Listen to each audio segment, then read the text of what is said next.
Alright, dun. Alright, let's see. Yo, what's going on? Oh, wait, let me turn my fan down. Yo, what's going on?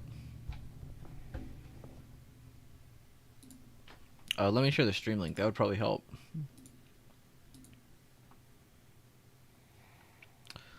Gotta share it on Twitter. And Discord.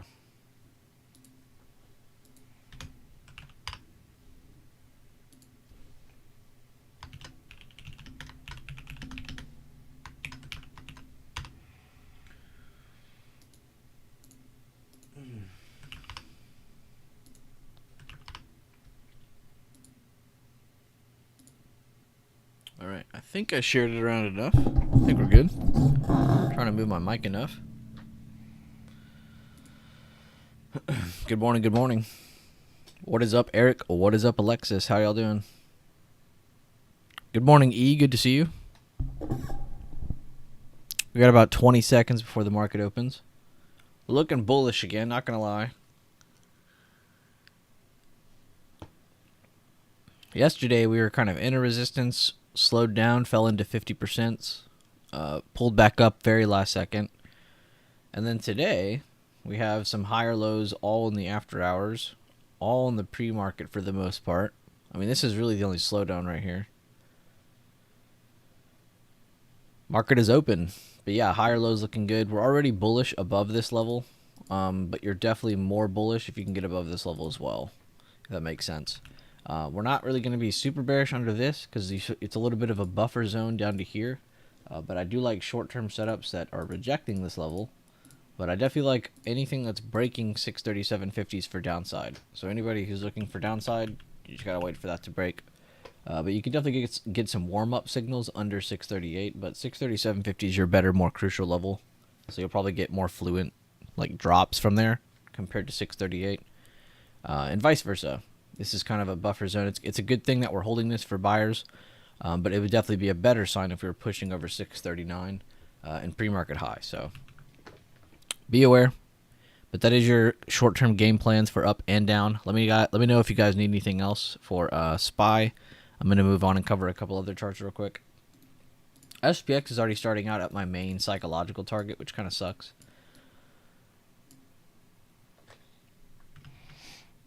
Let me send a screenshot of this real quick, the premium. SPX starting out just under 49, or almost at 49.10. What the hell am I typing? 64.10.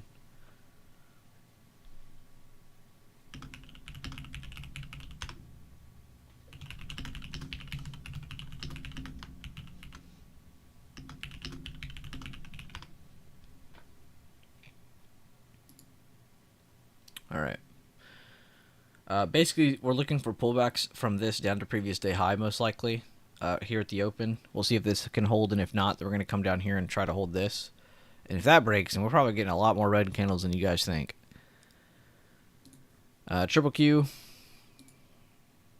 Oh, I'm already on the 2-day.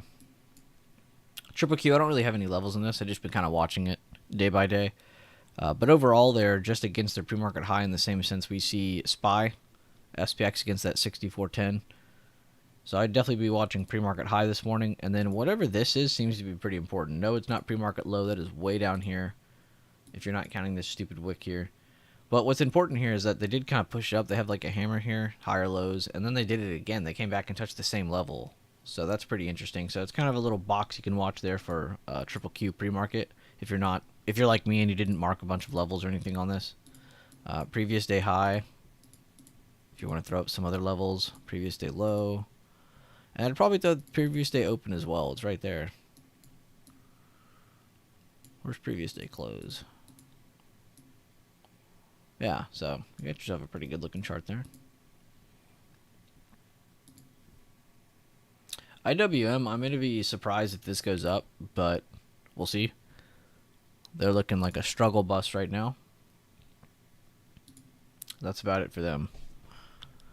I don't have any special individual tickers on watch today. Yesterday we had NVIDIA, Tesla, so I'll probably just do the same thing. I'll probably just look at Tesla, to be honest with you. Alongside all the other tickers we're looking at.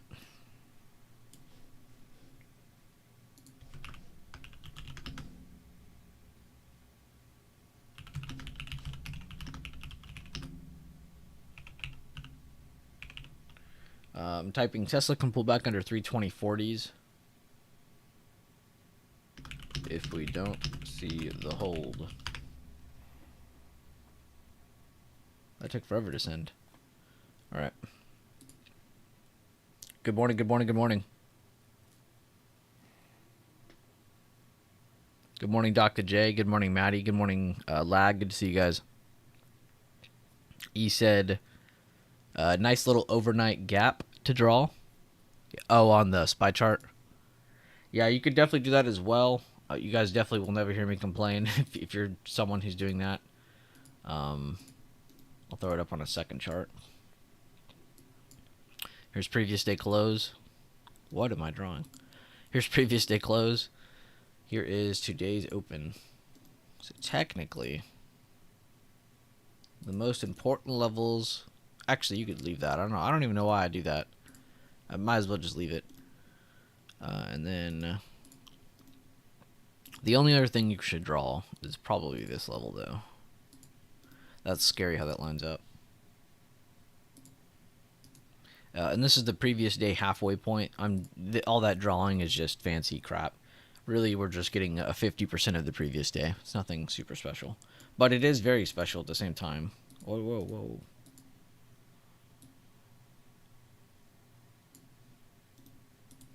And there you go. I guess that's really all you need. I guess you could add previous day high, E. Which, that's crazy. That's how that held.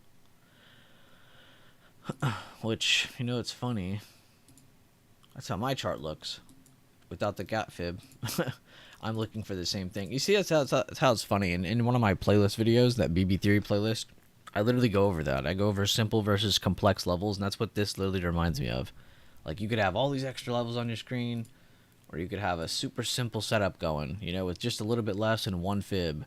And you end up pretty much having the same exact plan as each other, right? On the other screen, I'm saying under 638s is a good start, but 637.50s, definitely going to want to see that break. What are we seeing right here? I mean, we're like 10 cents off, but it's there. Same thing for the targets above. I have targets at 639 and 640. It's pretty crazy how that lines up. But yeah, you can keep it simple and have it drawn like this, or you could just copy the levels I posted the night before and add anything I update in the morning. It's really up to you. I give people both options to do it themselves or to just follow along and see how close they can get, which it's actually funny how many people in my chat do that. There's more people in chat who try to do it on their own and then see mine to see if they're close at all or if how far off they are or how much different can it be. And that's what I see most people doing, which is kind of cool. It's like a game to them. Again, guys, be sure to drop a like on the stream, share the stream link around, and if someone could reshare it in chat again for me. I'm just going to keep reading YouTube. McDonald's is looking strong at the moment. You said it needs to hold over that 300 level. You know what's crazy about you saying that? Before I look at this daily chart, I was just looking at some of the other tickers, and I saw Lamb Weston do this. And if you remember correctly, this is the company that sells them all their potatoes for their fries. Like, literally all of them. So I saw this pop in them after their earnings, and I was like, damn. And then I was like, all right, well, what's McDonald's doing? I didn't see them moving much, but I really like how you said that, though. I like how you said it's kind of setting up, because it really is. It has this, like, pop to it, higher low, pop to it. Well, we don't really know if it's a higher low yet or not. It's still testing the waters, technically. Which, if you want to be super anal about that, you could do that. You could see, is this a higher low or not, even before all of this extra movement. And the only way you do that would be from low to high. Low to high. And you can see it did actually hold the 50%. So anything above this, probability-wise, a little bit more bullish. Below this, probability-wise, a little bit less bullish. Definitely more bearish.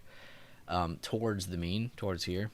You could even draw another 50% of that fat ass green candle because it's such a pristine candle, and then be like, you know what, that's my first target if it breaks this. And I'm going a little bit too off the edge there, but it's nice to see you could prove, yes, that is a higher low, not just because I can visually see that it's a higher low, but because the math is literally telling me it is, you know. And you can do the same thing here. Second leg up. Go to the high. So I was almost that one, but it is actually that wick. Zoom in again, and it's getting a little clustered now. But your main vision is going to be focused on that and this. And it's funny because I was actually going to say I wish it happened here so you could see it. But I actually love when you see a break and retake. Because a lot of the time it does end up continuing in the same direction. And that's because that's what we call a liquidity grab. This is something Leland kind of went over with me a long time ago. And I just keep going over it because it's just so powerful. But basically, we used to call this the 90% entry. We didn't know it was called the liquidity grab at the time. We genuinely thought we discovered gold. We were like, oh my god, dude, whenever something breaks and retakes, it almost always goes up. You know, just saying shit like that. But it ended up actually being a real term and a real thing. It's called a liquidity grab. So that's why we like it a lot. But that's actually funny because it happened here twice. So that also adds conviction into some of your setup a little bit. The only thing I don't like... We can remove all the fibs now since we have them highlighted. The only thing I don't like is how these like top wicks are. See how that one's like small, gotten bigger, getting bigger. You know, so that is one thing that's kind of, I would say, worrying me for this setup. I'd say it maybe needs more time, but I definitely agree with you. I think this is a chart that is warming up to try to go up more. And I agree with you. I think 300 is crucial, not only for the chart, but psychological. I think 300 is very crucial for this chart to try to go up again. Very good find, though. I like that a lot. Anybody in the Lifetime group, username posted a really nice setup in there.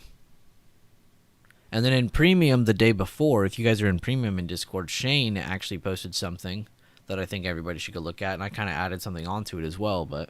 If you're in that channel, you should 100% go check that stuff out. So, because we try to post like here and there, not like overwhelm people. But definitely go check those out if you haven't already. Those are very nice. Good find though. I always like when you guys find good charts that have good positioning. I don't really care about the... Well, I guess I shouldn't say that. I do care about the ticker. I almost said I don't care what ticker it is. But I think we both know that's not true.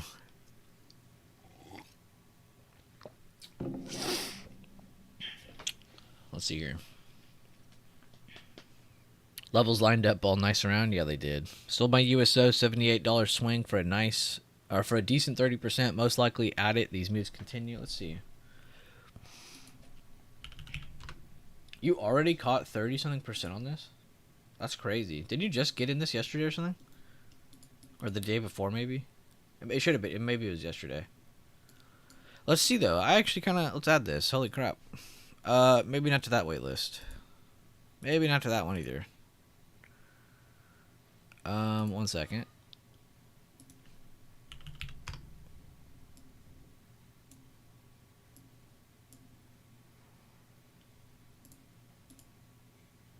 Okay, there we go. I just forget about y'all's tickers a lot after we do stream. Oh my god. I was about to say, where is this 50% at? Like, please tell me it's close to this high. Okay, I can't hate you for selling now. Because you're not technically over this yet. You're getting to it. But right now, this is seen as a resistance so far. I am curious, though. So that's like your bearish fib. That's what someone would call that. Let's see what your bullish fib is. So we'll go from low to... I guess we'll go low to first big high, like first swing high of this. Okay, because I'm looking for this 50% right there. And now we can delete that crap. Alright, so now you know your barriers. You know where they're bullish from, where they can be bearish from. So you have two really good lines on this. There's your 90%. They started lower, took it again.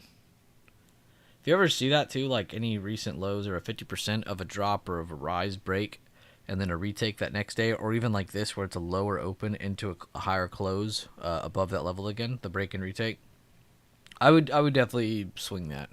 I would overnight swing that 8 out of 10 times. Unless it's some ticker I'm not used to or something, or maybe I'm not as 100% on the setup or positioning of it. Let's go back to SPY. We're talking about a lot of daily time frames right now.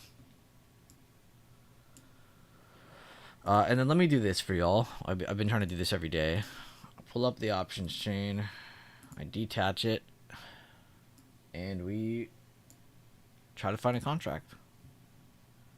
Let me minimize this a little bit. Holy crap, that is huge. And we don't need all these strikes. There we go. All right, so anybody looking for drops, we already talked about this. You can go back to the beginning of the stream, but I'm going to go over it again. Drops under 638 are a good start, but 637.50 on either chart really is really what you're looking for a break of. And then, yeah, that's about it. No, I'm just kidding. If you get to see a hold of 638, that's a good thing for bulls. The fact that we're holding this is already bullish, but you can see we're trying to break that now.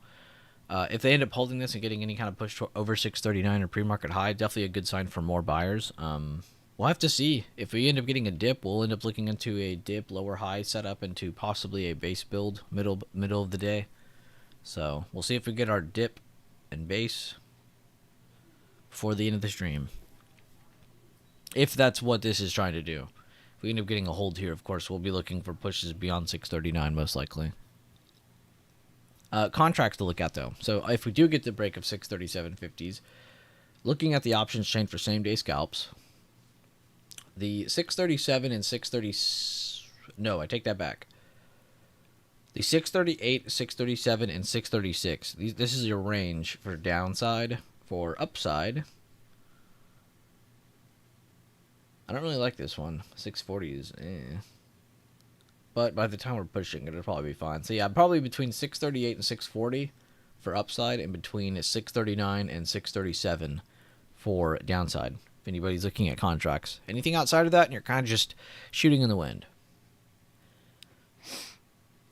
And I can tell that because of the gamma. If you think I'm looking at just strikes, you are on drugs. The gamma itself is telling me that.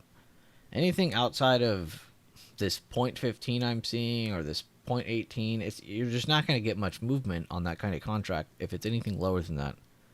And these are already a little bit lower than I'd like. But I guess that's alright. If you see a very, very low gamma, though, you don't want it. Everyone's always focused on just delta or just theta, which if you're looking at theta for scalp contracts, you might need mental help.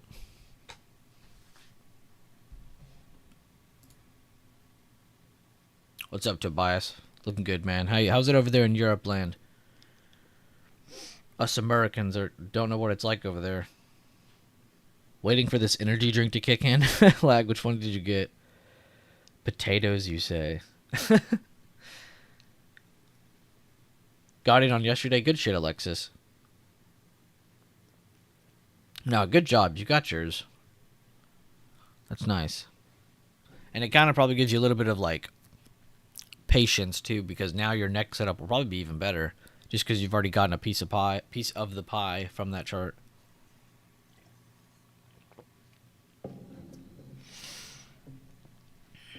We just got chucked by Trump's deal. India had it better under England in 1880.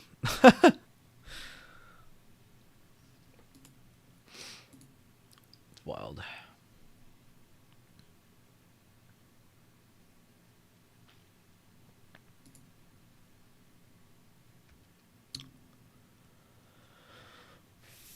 All right, today's news. We can read that off, I guess.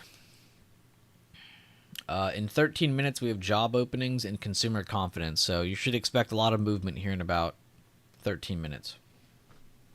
Somebody can repost that in the Discord as well. Be my guest. Today you have Boeing, Starbucks, and Visa earnings calls. Actually, hold up. There's a lot more than that. PayPal, UPS, Procter & Gamble, United Health, Merck. And then there are some more Chinese trade deals today, it looks like. Oh, trade talks. Sorry. Wait, is this the one where they're meeting in, like, Switzerland or something? Or what was the country they're meeting in for this one? I can't remember now. It's definitely not America or China. We give you guys $2 trillion and get nothing in return. Isn't that kind of how America's been getting treated though the past like forever? Everybody gets stuff and we get nothing. And we're getting taxed on our own things. I don't know, I'm just... I feel like we shouldn't be done dirty either. I don't agree with all of his tariffs, though, I'll be honest with you. There were a few that were like, what the hell? Why are we doing that? Yeah, Geneva. There you go. Good old Geneva. Can't even die here for free. We are getting a break of that 638, guys. Possibly seeing a dip down under the support there. Possibly down to the 637.50s, where if we do see another break, that's probably leading to another bigger drop. But it would be funny to see this dip and then rip into the news. Or just dip even more because of the news. That'd be cool too. Get some movement. I guess that's all I'm really asking for here. Be sure to drop a like on the stream if you guys are picking up on anything we're putting down. If you guys are enjoying anything, feel free to join in, engage, comment, ask questions, or talk about whatever you want. And also share the stream link around. It helps a lot. We're getting a bigger red candle here. We're still 11 minutes before the news, too. So this is just pure selling. Or are we just going to get the dip rip? And nobody was long in here, right? We talked about if we're holding 638, you're definitely okay. It's not the end of the world. If you're getting a break of that, we didn't say you have to go short, but you're definitely not looking at that in a way where you're trying to hold a long or hold a play that's going up. Everybody on the same page with that. We're not bullish right now. We're definitely looking to see if we can get some price action holding something first. And the fact that we're under today's open. We're all on that same page, right? I just don't want anyone to be like, oh my God, I feel like I'm so lost. Because yes, I am covering both sides, but you got to pay attention. It's not like I'm sitting here covering both sides and trying to 50-50 you here. Like, I'm definitely making sense of where to be decisive from. And we are getting a break of the 637.50. Let's see if the selling continues into the news. We have 10 minutes before more news comes out. Let's see if this keeps getting worse. Those two orange lines, by the way, guys, those are basically just 50% of the last two sessions before today. So, two pretty freaking important levels, if you ask me. If we end up dipping, those would be great targets.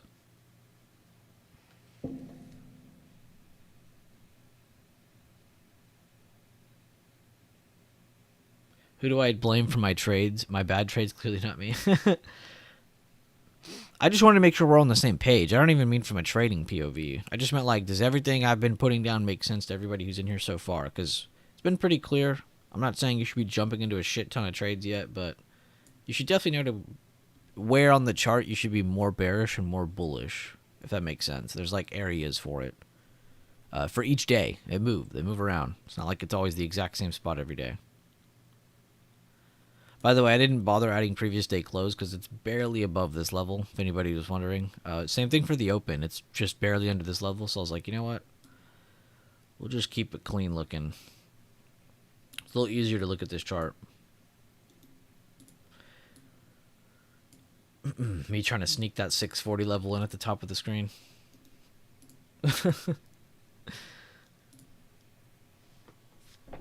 Stopped, break even, target gap fill. Oh, stop is at break even, you're targeting gap fill. That was a great call out. You blame Leland. Quick scalp on that drop. My bad, I didn't even see those. Trimmed half shorties at overnight gap. Okay, Matty Ice and E off to a great start today.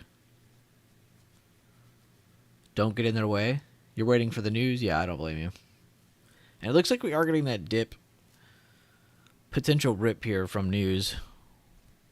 Into resistance, though. When I say rip, I don't mean like it's going to rip our faces off and go to 640. I just mean like I'm not surprised to see it wick right here, right before news is coming out.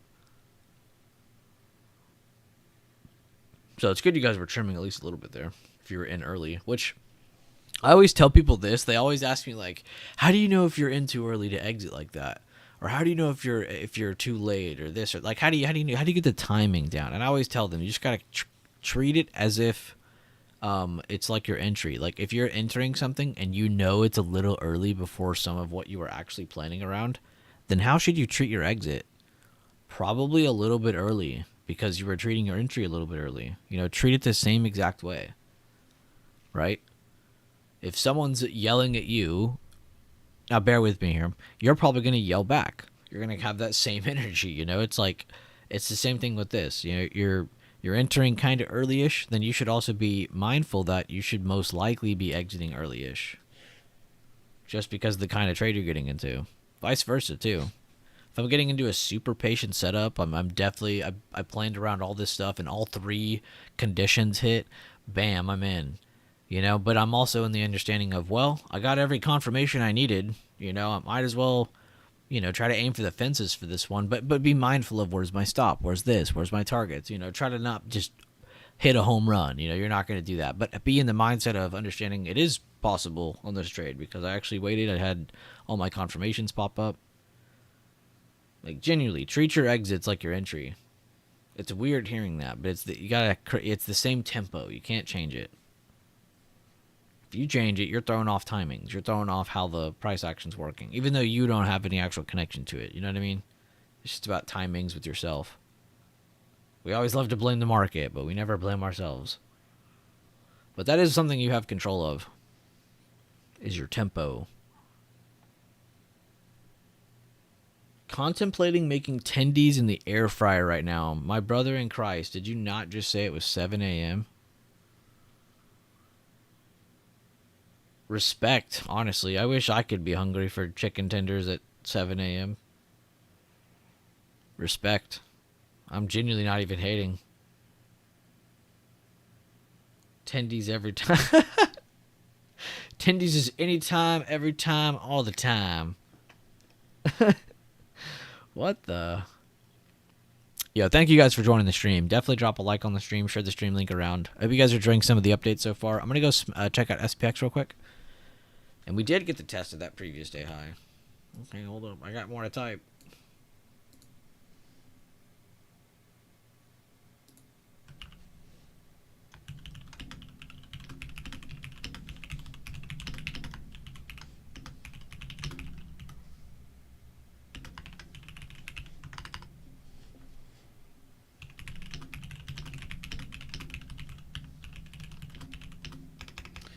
If you guys are in premium, definitely check that chat if you're someone who watches SPX.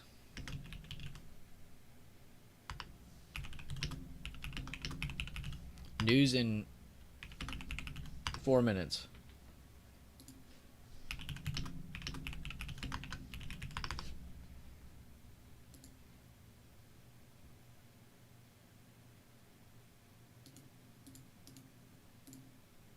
Ooh, good job by I keep forgetting Blue True Drew. I keep thinking that's some new member, but it's Andrew. Selling my shares soon based on this extended fib. Oh my god, that is so sick.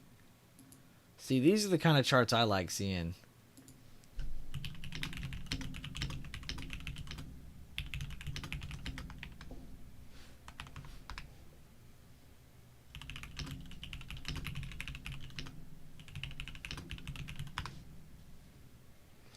Our chat has some of the best equity traders in it, I swear. If most of you just traded shares or had more money to trade just shares or were just investing all the time, small dips here and there, I swear, dude, y'all, this is the best chat for that. There's so many people in chat who have like accounts like that that they love. It doesn't matter how much money's in it. They're building. That is so sick. We're gonna remove that purple line, sorry.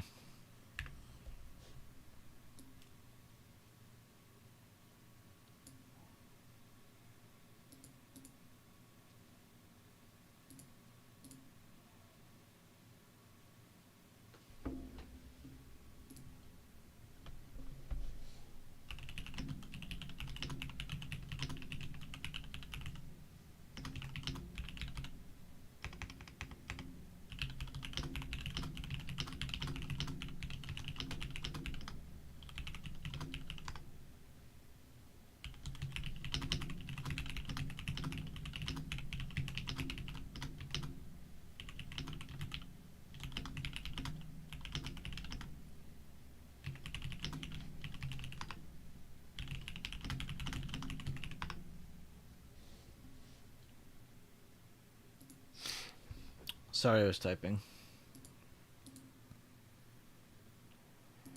How's stream? How's stream so far? What's everyone up to? What are we all looking at? We got news in about a minute and a half. Exactly a minute and a half.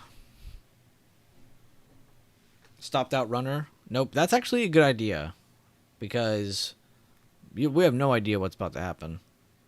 You could get a $10 candle here and you'd be pissed. So I think it's smart you kind of went with, okay, well, we're about to have some crazy shit come out, potentially. Let me just get out of this for now. And most likely in the mindset, too, of I might not have to chase another trade here until lunchtime either, because we'll see. See what we get here. Good morning, Ace. Everybody say good morning, Ace. We all love Ace. Hit that like button just for Ace. If not for me, do it for the man. My equities got cooked today. UPS, NVO, WHR all took dumps. Oh, Whirlpool fell too. Good morning, Ace. We all love Ace. Exactly. L, bad morning. Oh, that's part of the face. Bad morning. Are you out of tendies? Lag. Alexis hitting Ace with that good morning. It just hits different when it comes from Alexis. Oh, even E joined in. Lag to death said, perhaps. I just see bad morning with that face. I'm like, man. This either is instantly connecting to Ace or this man is genuinely out of tendies. Which, that would suck for him. Again, though, I think it's good you're not eating tendies right now. You got any bacon or eggs or something? You know, some morning time food? Some breakfast? I can go for some bacon right now. Alright, guys, we're still seeing a struggle with 638. We're not getting crazy amounts of movement with the news. Let me go check to see if anything did come out. Oh, consumer just came out. Actual is 97.2, the forecast 96, previous 93. Okay, so nothing crazy. If anything, that's probably going to fall from that. Oh, my financial juice is lagging. They don't want us to see the news in real time. Okay, I can't even load financial juice right now. That site is... There's probably 1 billion people checking it right now. It's stuck. Man, I don't want none of that. If it isn't tendies, I don't want it.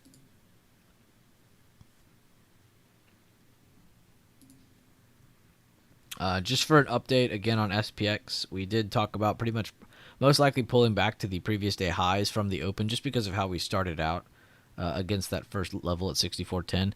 If we get a lower high here, that's a good start again for sellers, but you definitely want to see that break of 63.93 for continuation down. So just be mindful of that if you're someone who's watching SPX. Triple Q, you're most likely looking at a dip under 570. I don't know why I was about to read that out number for number.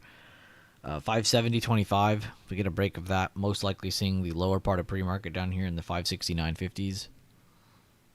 Any hold of that, definitely a good sign. I'm not just speaking to one side here, just showing where you should be setting your triggers at. IWM, we instantly from this morning said we most likely expect this to just fall today. And it already has started that, so I just expect more of this, to be honest with you. I just don't see any emphasis behind small caps right now on the bigger or smaller time frames. ARK took a hit to it, looks like. And then the only individual equity I've really brought up during the stream is Tesla. And that's just because we like watching Tesla. But we said we're looking for dips under 320s here, 323s. Any breaks under that definitely leading to this. Vice versa, again, if it breaks this area, we're probably seeing a bigger red day on Tesla because this is a good median from 2 different sessions, 2 different 50%. So be very careful of this. If this ends up breaking, probably going to end up getting a bigger drop day. Vice versa compared to yesterday where they just skyrocketed all day. So we'll see. But this is most likely where they will hold or break lower from. So just be mindful of that. These 320.50s, 321.30s. And yeah, that's most of the updates I had for y'all. If you guys have anything else for me or want me to look at something else, definitely ask or just throw it out there. You'll definitely see me skipping between SPY and SPX a lot. I've been trying to call out the different contracts we're looking at. Between 638 and 630. No, sorry. I was reading the wrong side. We're not looking at calls here. If we are looking at calls over 638 into the highs, though, you could definitely look towards those 639, 638 strikes. But let's just stick with the 636 to 638s for shorts. But I really don't like that 636. I was telling people just to stick towards 637 or 638 at the very least. And again, you're definitely looking at your gammas when you're looking at this. You don't really want to end up under a double-digit number on a lot of these SPY contracts for your same-day scalps, just because it doesn't have the energy to actually give you money if it actually starts moving. So it's good to know that. A lot of talking. Sorry. One thing ends up being talked about, then 10 more things end up being covered. It's a lot. Jolt 744 forecast was 751, so it's a little bit underwhelming then. Watching Exxon for a possible swing to test 114 if we stay above 110 and 111. Oh yeah, that's right. You were talking about Exxon and a lot of the oil and energy stocks. Definitely a good look. I was just looking at that the other day with you, I think, too. Or maybe it was the other chart. But either way, same sector. It looks like a lot of different levels of the market that were falling and just mixed reactions right now, though. Because if you look across the charts here and the different weights on the left side, there's all kinds of tickers that are red, and there's all kinds of tickers that are green. It really is a huge mixed reaction market today. But I think all I really want is just movement. I really don't care. I don't care if the market's bipolar. I just want it to move.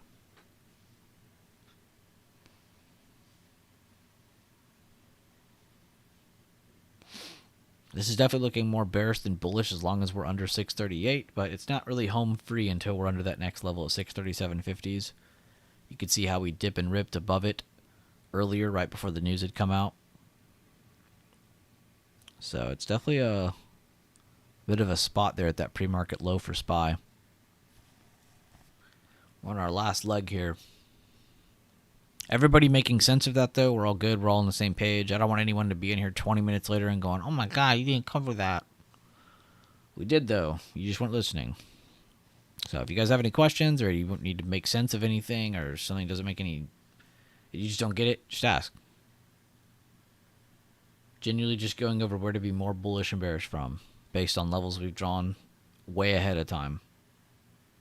Give us movement and the credit. Oh, Zelensky. Gives us movement and the credit.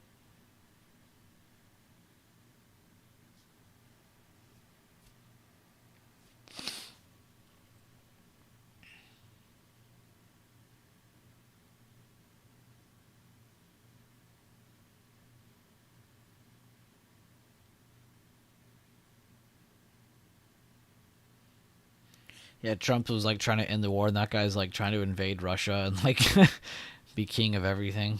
That was weird. I really hope they get someone different in power in Ukraine. I really don't like that guy. There's something weird about him. Don't get me wrong, he's definitely like for his people. But he definitely is a little weird with it.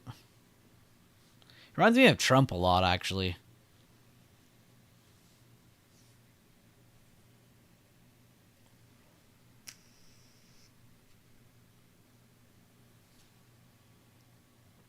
All right, let's see if we get this next leg down. We already got a little bit of a start. Let's see if we can get an extra drop on this, or is this where we finally just hold up?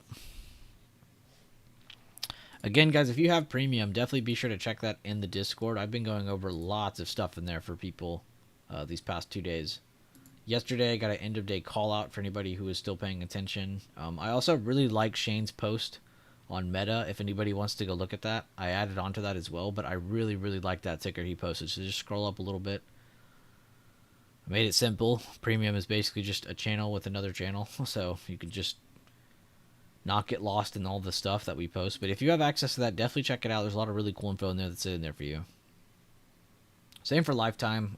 Some of the guys in there have been doing a really good job of being active on some of their bigger time frame posts. Damn, I just now saw Leland's post from yesterday.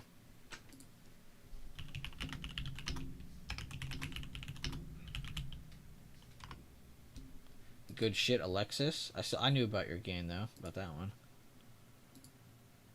On USO, good job. Tobias is posting in his channel as he has been for weeks. A lot of call outs in here too.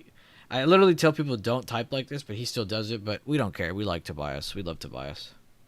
And he actually like types a lot. It's not just like a call out kind of thing. Got stopped. Lucid is now deaf to me. That's what he said. Got killed on the contracts, now at the halfway point, but I ain't gonna put more money into it. See, and he doesn't hide from his losses either. He'll literally post his fat losses and be like, yep, this is what I did wrong. So that's another cool thing too. Tobias is human, just like the rest of us. Even though sometimes he does feel immortal.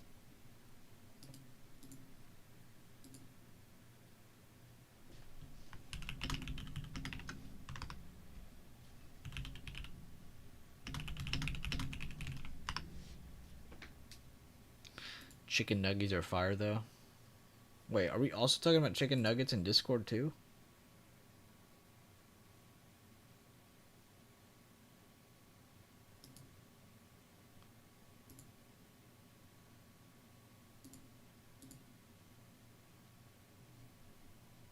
Oh no, it's from Deta. He said just like he's talking about the chart. I genuinely thought Lag brought that conversation into there as well. I was like, no. No way. They were both TV personalities, so it makes sense. Yeah, I think that's what it is. It's like their outside personality is weird to me. It's like it's more outgoing than you're expecting, kind of thing. But that makes sense, actually, how you put it.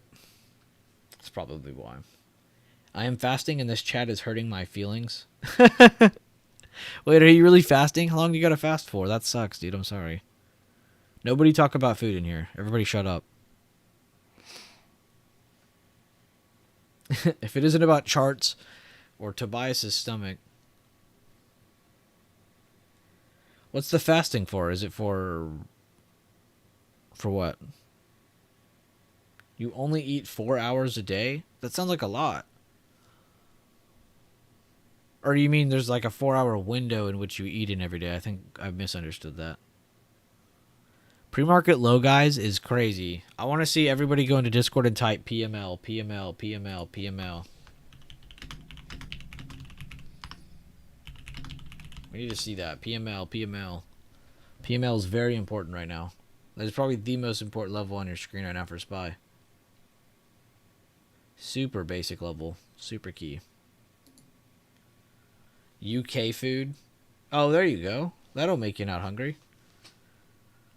The other 20, I am miserable. Oh. What are you doing this for? Is this for, like...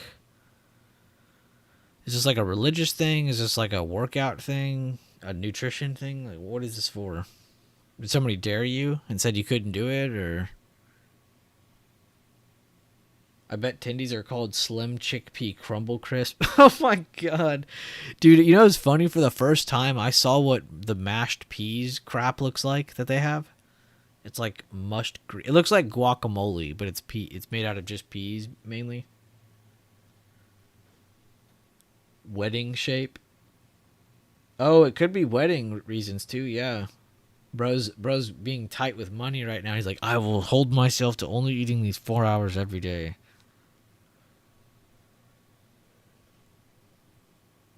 I genuinely am curious why Tobias is doing that.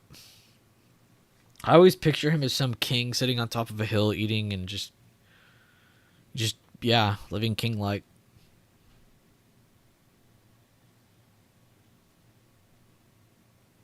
Speaking of wedding shape, dude, talk about them wedding cakes.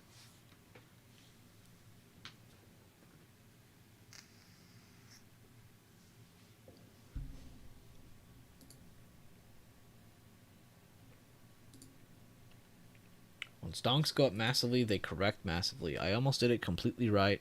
Should not have got exposure on a high flyer, Lucid, and QS. Smaller exposure, but should have had 0 exposure. Good advice. That was by Tobias in his channel I was just reading.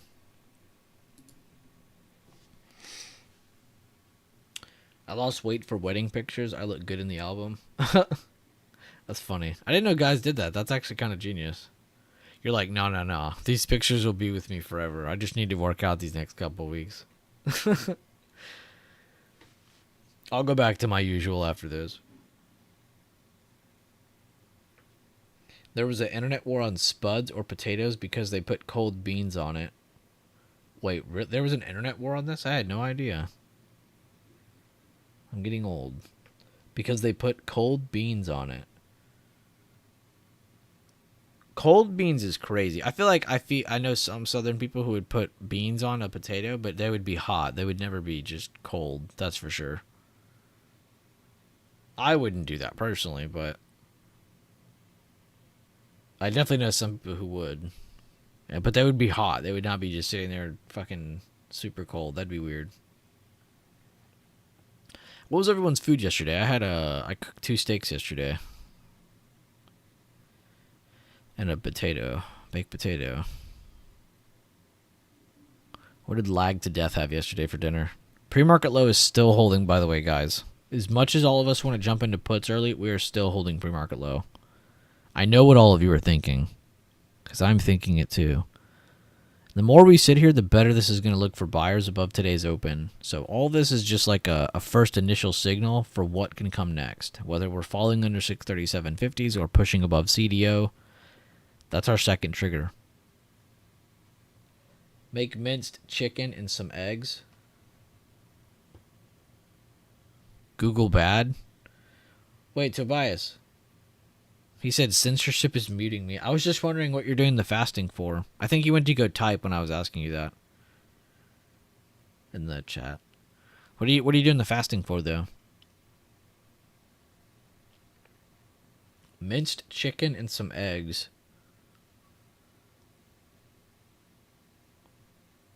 Google bad. Oh, it's in trade floor. Sorry guys, sorry. Wait, what the hell? Why is it muting him? It's like wrong. Try again. That's funny as hell. Yeah, don't say fuck Discord. Then we're all screwed. They'll definitely see that. They're just another Google. I can't say I am fat. I can't say Google bad. Okay, let's see what he said here. He said, after surgery and sitting still for 12 weeks, I got fat and wedding soon. After surgery and sitting still, I got fat. Google is censoring me. Bro, that is weird as hell. You know what's weird, too? He spelled surgery wrong, and it still picked it up. The first time he typed sugary, and the second time he typed surgery, and it still picked it up. Wait, is that actually for real?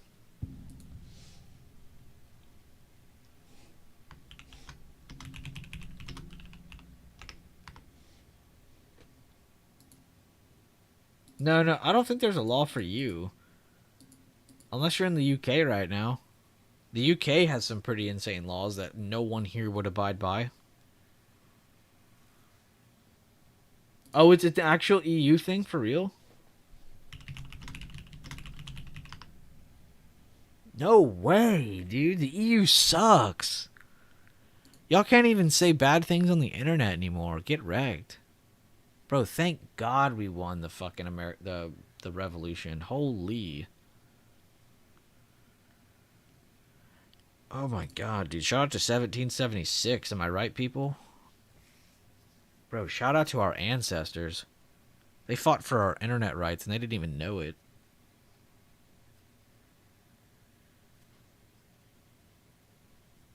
I actually just witnessed censorship in a YouTube stream. That's crazy. I thought maybe your signal was dropping off or something. Yo, what is this idiot in my chat?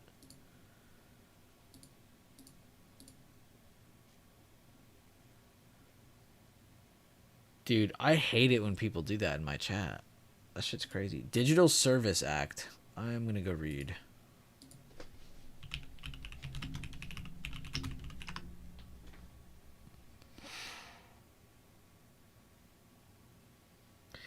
In the spread of disinformation. But how is he disinforming us right there? What, because he spelled it wrong? He's just telling us that he had surgery, got fat, and he has a wedding soon. These are all facts.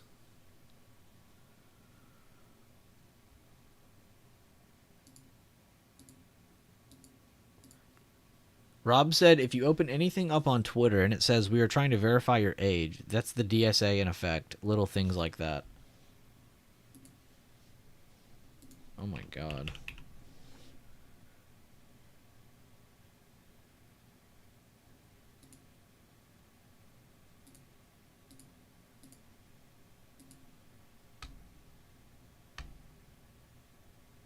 That is wild.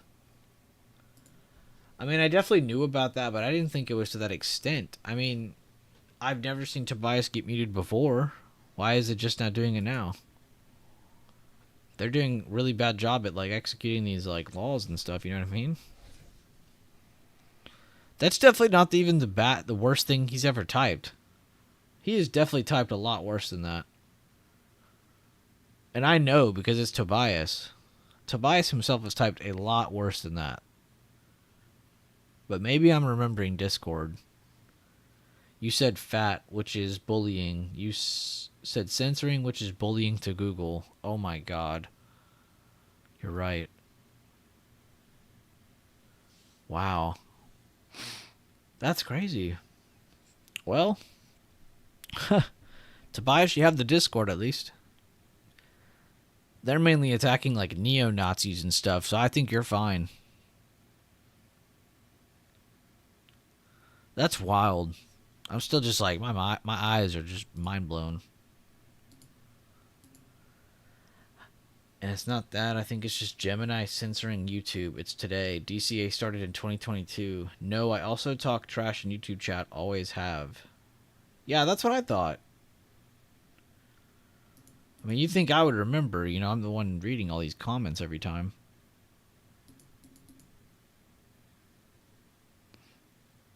That's what I'm saying. There's no way that's related to that. Because if that was the case, you've been getting away with it for years.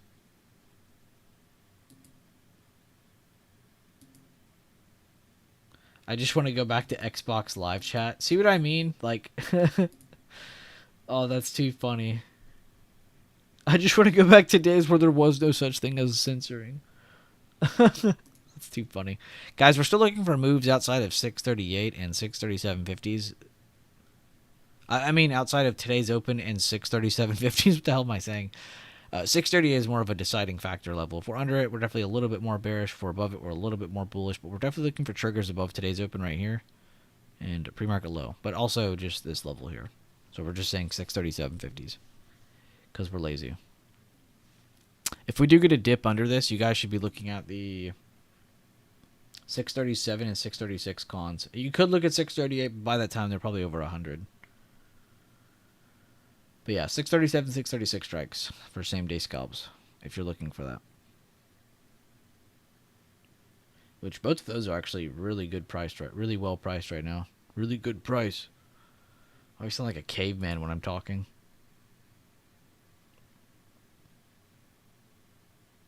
Buy puts. Oh. See if we get this final trigger that we need, but it is looking like it wants to try to take a dip based on trend. We have lower highs here before the break, but that doesn't mean it is going to definitely fall. It's just a good sign. We'll see, though. And I don't think we have any bigger news today besides some of the trade talks with China. So I think you'll just see sprinkled news in part of the day today. So be very careful of that. Does anybody have any questions or any other charts they need us to look at real quick? I've kind of just been going between SPY and SPX and updating both in the chat as well. There's nothing really new to update on SPX. They're in the same exact seat as SPY right now, but I actually like their setup a lot more because they're falling into the previous day high. They're kind of in that next barrier. They're waiting to give us that more clear signal. That's exactly what SPY is doing, except they're under previous day high. So there's a little bit of a difference there. RSP is slowly grinding up. Nothing crazy, though. Triple Q did lose control of 570s, which is a little worrisome for tech. Could see that previous day high get tested soon. How's my boy Tesla doing? Still trying to see if she's going to give us that liquidity grab above 321.30s into the 323s, or is it going to give us another rejection and another leg down? We'll have to see. I'm going to go back to SPY for a little bit, though, just because it's the main chart on watch right now. MVST. By the way, Tobias, sorry to hear about your surgery and stuff, man. I hope you're all good. I hope the wedding's going to be great. And I honestly think you're going to look great, man. I think you're going to look great. It sucks that you have to starve for it. I'm sure the wife will appreciate it, though.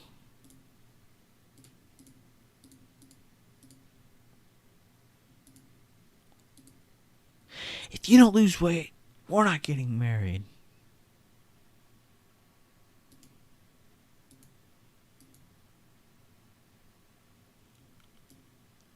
Ooh, not a bad watch. I really like that weekly chart, Tobias. Can I say Google bad now? Oh, God. You're about to get banned for lifetime, dude. For an entire lifetime.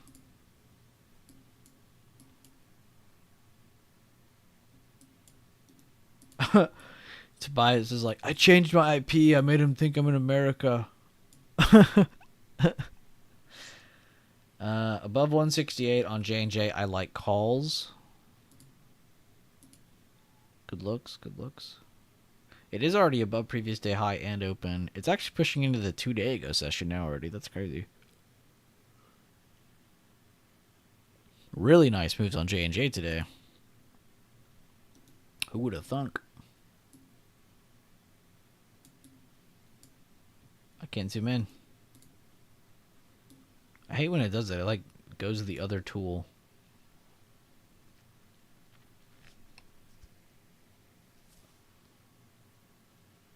You hate all-time high trading with a passion? Dude, I honestly love it. I think it's a lot easier than people give it credit for.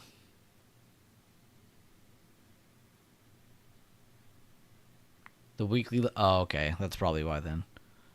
Yeah, because the weeklies are just going to be wild looking right now. Alright, I'm grabbing 3 637s at 0.52 for downside. And I'm going to leave a stop loss at 0.40. And I don't have to touch anything now. This is a pretty early entry, though. But in case it does dip, I don't want to miss it. And if it goes back up, I'm going to take a small loss. It's a calculated risk. I think that gives me enough room under 638 as well. We'll see, though. That 3. We're balling. Sorry, I don't even know why I'm yawning. I slept great last night. How did everyone sleep? I always like to ask you that because I feel like some of you are like robots, and then some of you are like me. You struggle.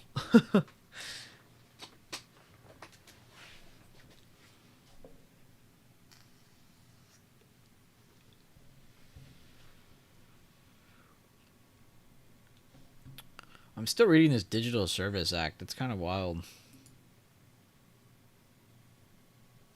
All-time high trading is the best. You know what comes after all-time high? A new all-time high. Until it hasn't happened for like 8 days, it's working. I think I just like how I draw the levels. I think is why I find some comfort in it. Because it's super basic. Like, if anything, when you're at all-time highs, there's less levels. And that's a good thing. Because it creates less decision-making, less mixed reaction crap. You know, I can tell myself where to be bullish and bearish from without, you know, without having to, holy crap, breathe, without having to question everything. I could be a little bit more confident in what I'm doing or what I'm looking at. I think that's why I like it. But I definitely see why a lot of people find discomfort in all-time high trading. Don't get me wrong. I understand both sides of it. Because it is a little awkward being up here some days, and it feels like you should just keep buying, keep buying, keep buying. But then on the other hand, you're also thinking about, well, man, just wait till those red days start coming in. You know, you want to start grabbing puts early more and more. So it's two evils to the same, scenario. It's a really weird thing. But that's how I like to think about it. Less things to look at, less, complexity to it. It's just focusing on what's right there in front of me. Damn, I almost look like a genius entering there. See if we get that dip continuation or not. If not, we do get a second wick here. This will probably lead me to just getting out early before the stop loss, just because we are seeing a second hold of the same spot. We'll see, though. Got about a minute and 4 seconds on this candle. Only operating on 4 hours on this one today. Too busy on calls. Probably a full moon coming up with all the... Oh, yeah, with all the crazies. The full moon, man. That's when the freaks come out at night. Oh, you missed that 3-second entry to all-time high? Psych, you're getting 0.02% moves now. Oh, that's why you don't like the pacing of it. I think it's because of what I said, though. I think it's because things aren't as obvious as people think. But just remember what I told you about overbought and oversold charts and stuff like that.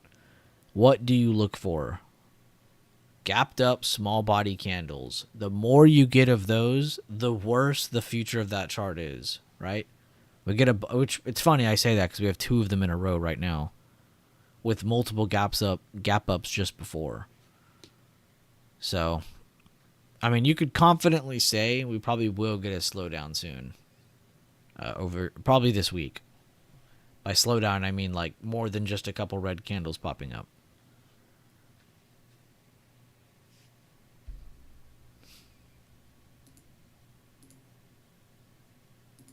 I have a chart named Lag to Death. Let's see. What was the last big resistance we can all agree on? I'd say about right here. Let's just say right here. Under this area. Or, you know what? Under this. And let's say this is where we're slowing. Let's say this is the high. Where can we dip towards? You can see it's really only about a $5 dip down to here. And I'm just going from resistance where we stopped at to new high. That's all I was doing. It's nothing crazy. Just looking at... Whoa. What did I even... How did I do that? But yeah, so I don't know.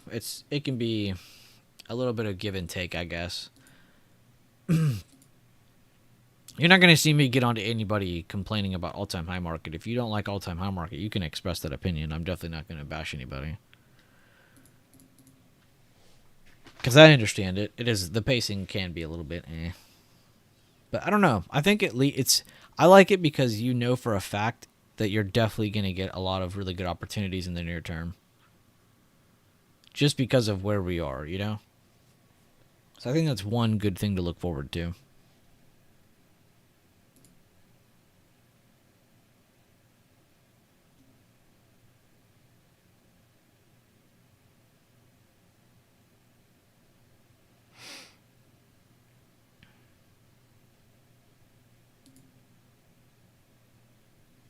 I ran some all-time high stats. I'll repost to Trading Floor. Basically, when new all-time high is made, 55% chance that a new one is made the next day. 70% for 2 days. That's crazy. Yeah, it is kind of wild when you're trading it after the breakout, because a lot of people think it's just going to keep running. But I know for a fact that there's definitely a stat somewhere that says it's definitely closer to 50-50 whenever the first new all-time high is made. When that first one's made, a lot of the time that next day isn't the greatest.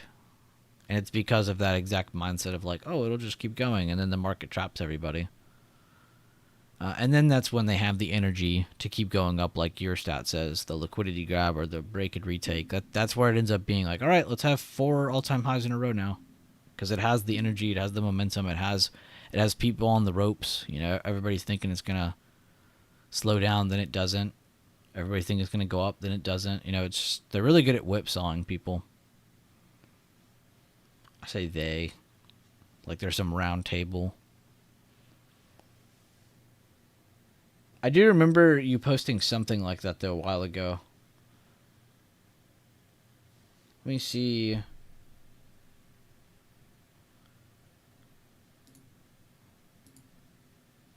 could find it.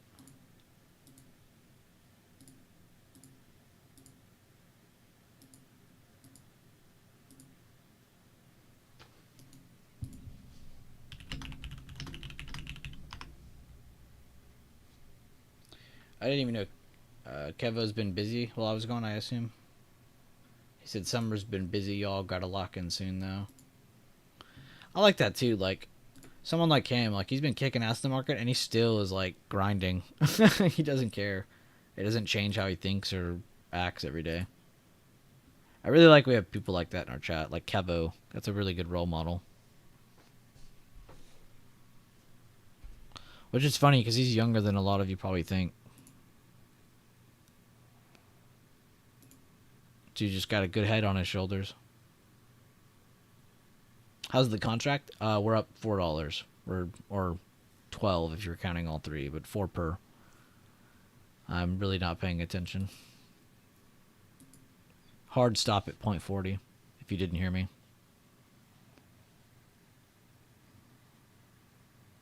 Or 638.04, whichever comes first.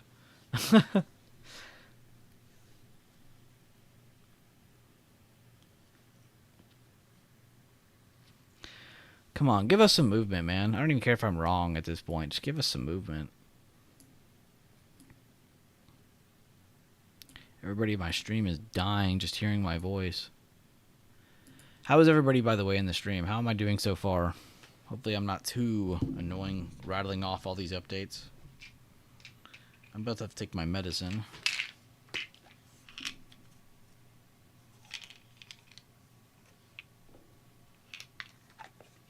Ow. Child-proof my ass.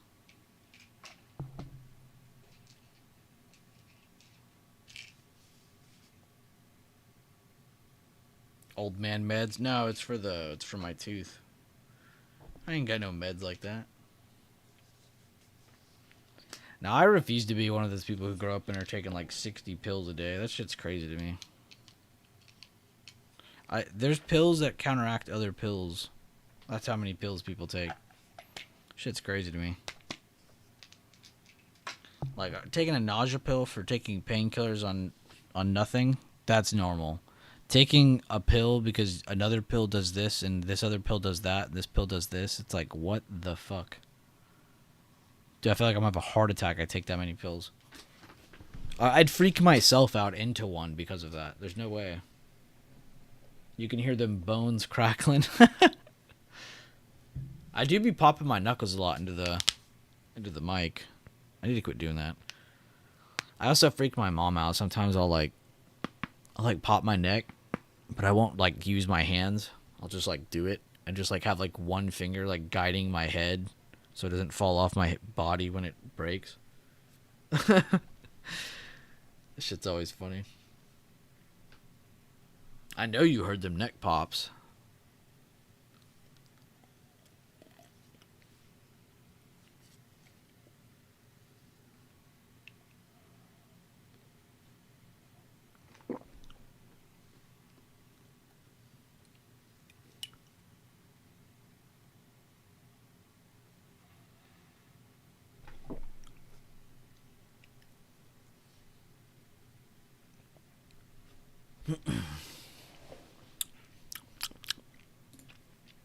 Yum, yum, yum, yum, yum.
Just updating trade floor.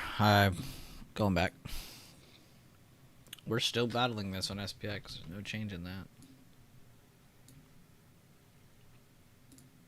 God, today's updates are so fucking entertaining.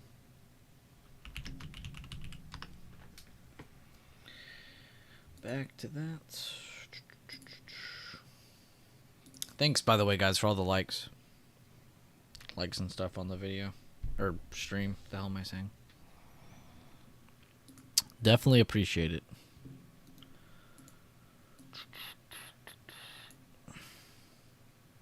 Why is that Transformers melody in my head? Give us the dump, por favor. Chewables? Wait, what are y'all looking? What are y'all saying in here? Looking like SpongeBob fish that bought the chocolates. Oh. When I wake up in the morning, or whatever. I can't even remember the lines right. He's like, I wake up and I do this. I go to bed and I do that. You know, it's like breaking everything and almost dying every day. Did you say chocolate? It's crazy how you can still remember SpongeBob shit so well. Like, I couldn't even tell you the last time I even saw SpongeBob. Heard his voice. Haven't even heard his voice. Haven't even seen it in the YouTube video. Anything like that.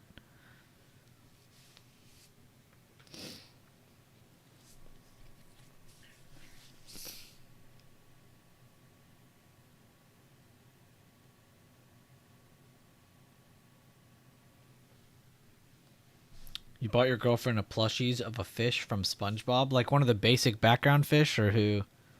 Which fish? I could see you buying the fish that hides the pickles under his tongue. I could see you buying that fish. That's just the kind of person Lag is. Fred? Is that the one that always screams out, my eyes? Let's see, Fred.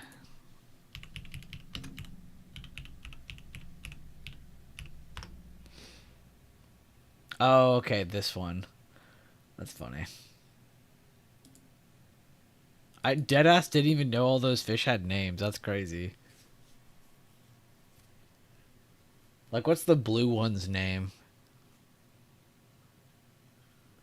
He's always like, big, meaty claws.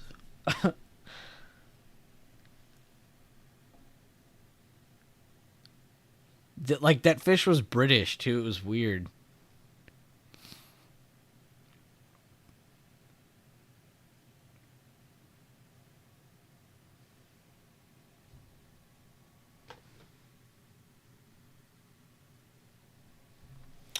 All right, I'm going to come right back. I got to grab some water. If I come back and my thing hits the hard stop, I'll laugh. Be right back.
Oh. Whoa, we fell. Are we up? Nice, we're up $40. Let's go. Sorry, I did not just get water. I lied. I also played with Lily. That is on me. I am here again, though. Did anybody leave? No, you're all still here.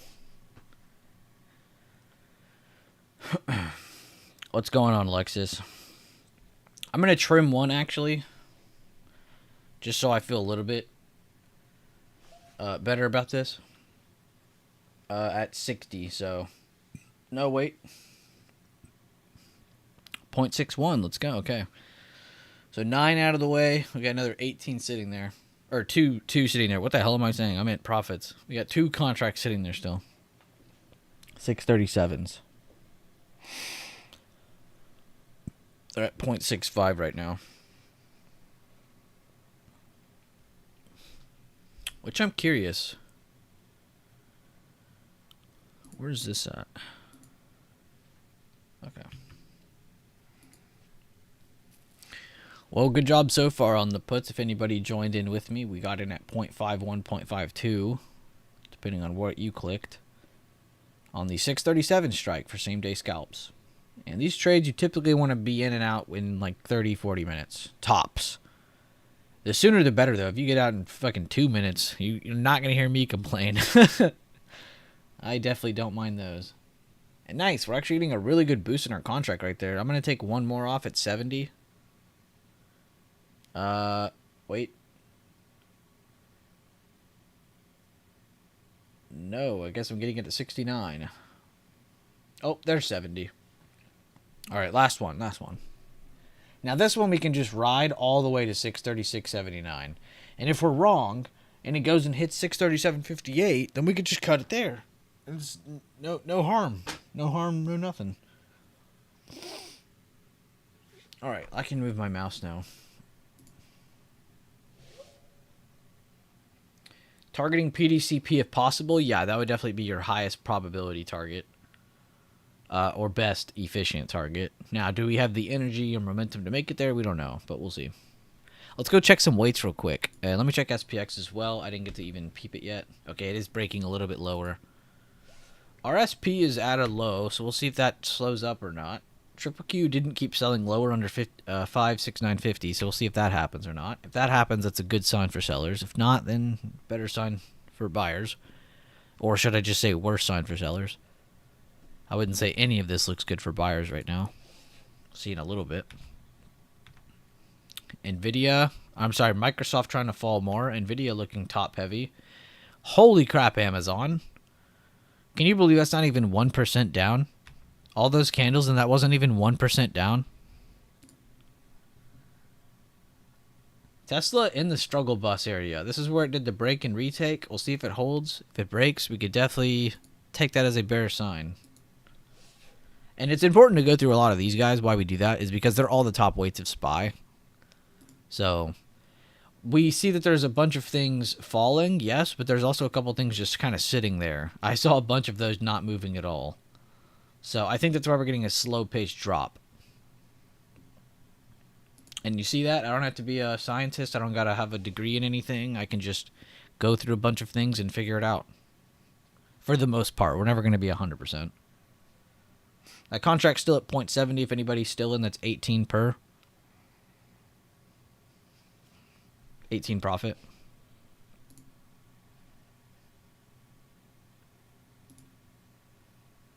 You got in too? Good shit, dude.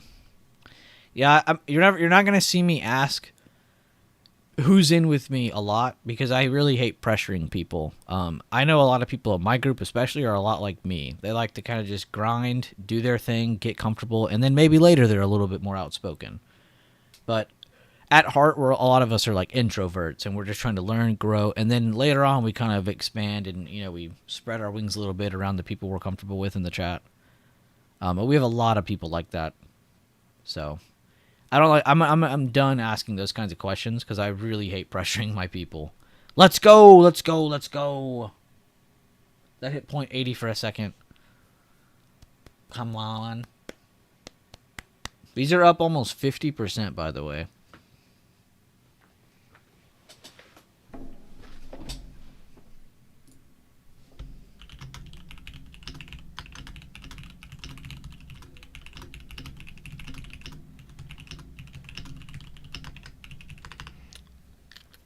All right, we're getting close to it, Alexis. I'm going to go and take it.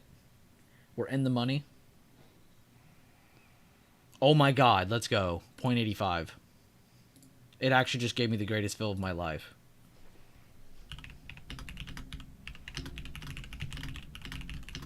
Let's go. I don't know what the math is on that. We'll do it in a second. Oh wait, let's use the calculator that's on here. I always like to do that. Where's that bish? Alright, so you always got to do exit minus your entry.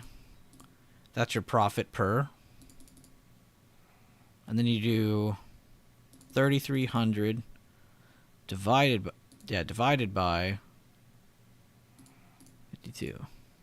So about 63%.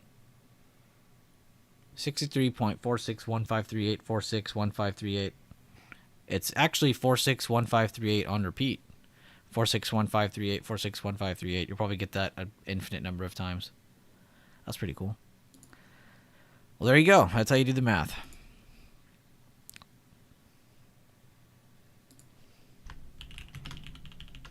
Now I ask it, Alexis, did anybody join that with me?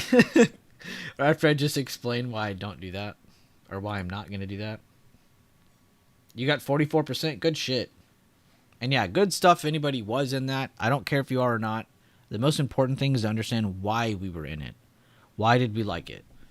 And so, at some point, I even said this too. I said we're entering a little bit early. But it was actually a little bit later than most people probably would have. So we're under today's open. So we have one condition set. Or one, right? We said this morning if we were under 638, we were going to be a little bit more bearish than bullish, but not really setting, you know, setting the tone to where we're definitely bearish, right? We're definitely bearish under this level, right? So the fact we under this, 1, struggling under this, 2, which I said was a condition, and then we got in towards the end of this candle. Then this candle happened. We thought we were geniuses. Then this happened, and we were like, okay. And then I went AFK, and then we came back and we dumped some more. So we had 3 conditions set. We had 1, under today's open, struggled under 638, so that's 2, and then we got in. And then it worked. And what else? What else is cool about this trade? We have clear risk. If I end up pushing anything above that, or I start holding anything that looks especially bullish, multiple candles, not just one, if I would have had a follow-up candle after this that looked good, I probably would have cut that. But we didn't. We got a 50-50 candle into a bearish candle that breaks the level. That's literally telling me that my trade is right. We just gotta wait. So, hopefully that makes sense to everybody. I really hope someone can someone clip that little breakdown real quick and then share it in the trade floor. That would be very, very helpful. Or at least timestamp it for me. But yeah, so that's the breakdown. That's why we liked it. That's why we're out.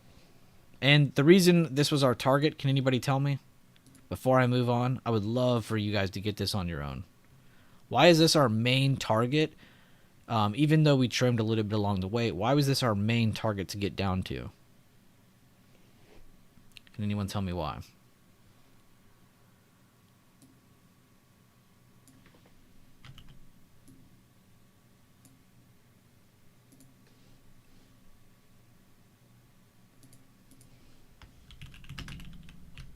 Let's go, Alexis. Good shit, dude. Damn, you got pretty much the whole chunk of that trade. Good on you, man.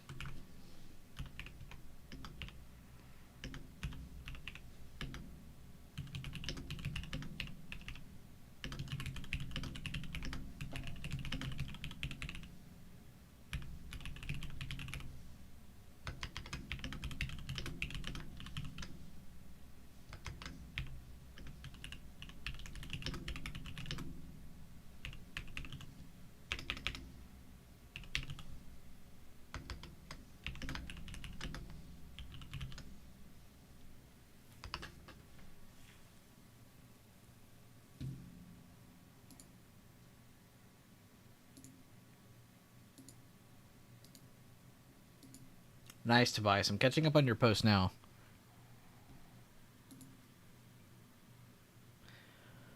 This one here. Doctor. We entered this, and then this happened, and it was like, not looking too great. And then we got that confirmation. And then I went AFK to go get water and play with Lily, and then I came back. So I missed, like, from here to, like, here-ish. But I was here between the hard part of it, I think. I say I think because sometimes it's the candle that was breaking that I did it on. But I'm pretty sure it's this one because I entered before it broke. And I said, this is a little bit early, but this is why I'm doing this. And it was to, again, kind of emphasize that we're under CDO and we're struggling under this level here. And it's clear risk. If I was wrong, it was going to be right here. So I was small wrong, big right. That's really what you want to aim for. Good risk. Whoa, I called out, guys, and then suddenly 8 people joined the stream. You can't make that shit up. G's caught those shorts from the barber shop, lost service, and just sold that runner. Damn, Maddie, let's go. Yeah, Maddie was one of the people who were in, like, a lot earlier than I was. He was already kind of on that downside vibe. Huge trade, Maddie. Huge, huge trade. And yes, Dr. J got that right, by the way. I forgot to say you were correct. Thank you for answering that. You were the only one who answered. The halfway point of the previous day. Alexis didn't have to answer. He already knew what it was. There you go, though. So from the high to the low, that gives us that level. And that's why that's our target. Whoa.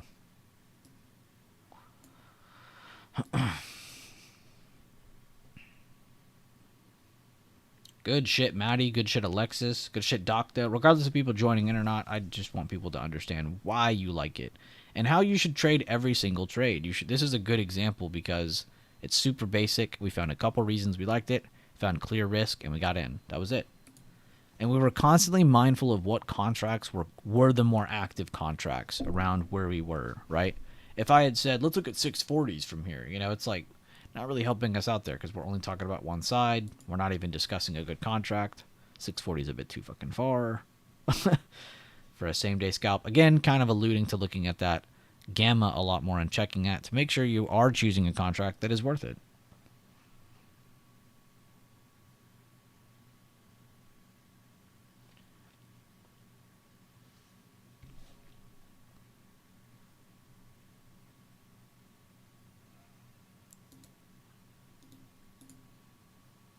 You're an hour ahead of me, right? So that'd be 9:15 my time.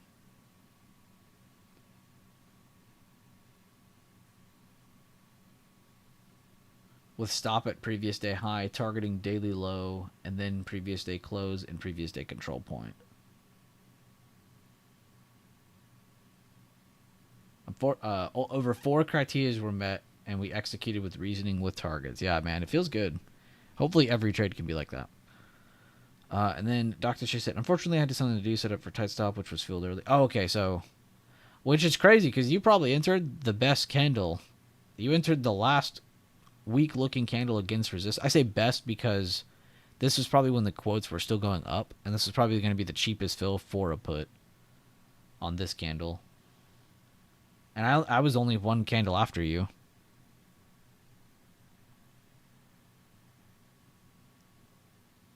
Unfortunate on the tight stop. Can I ask what the stop was set at, quote-wise? Like, how much was your contract and what was the stop set at?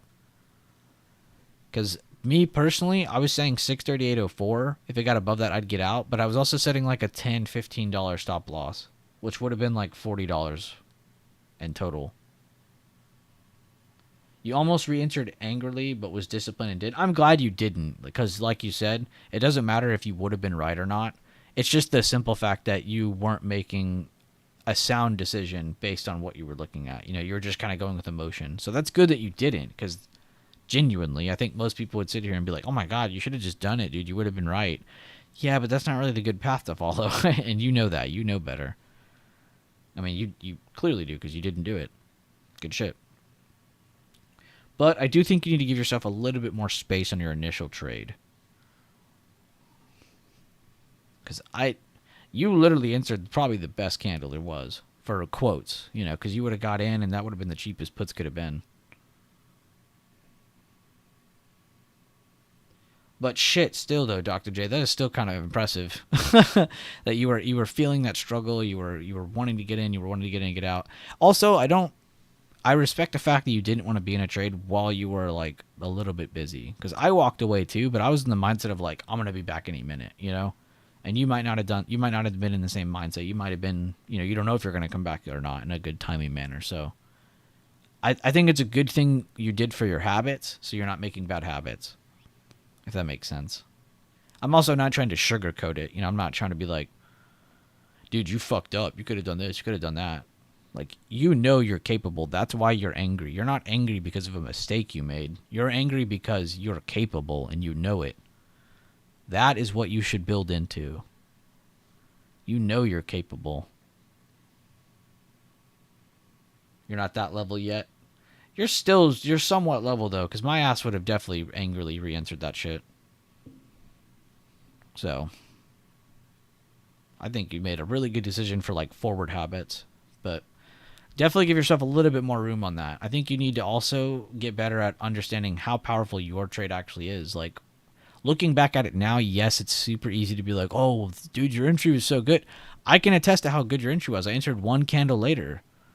You know, you had a great entry, dude. You need to understand that and understand that it needs a little bit of room. That was really good risk right there. So I think that's another thing you could think about more too. Give it a little bit more room, especially when you think you have a really good trade in front of you.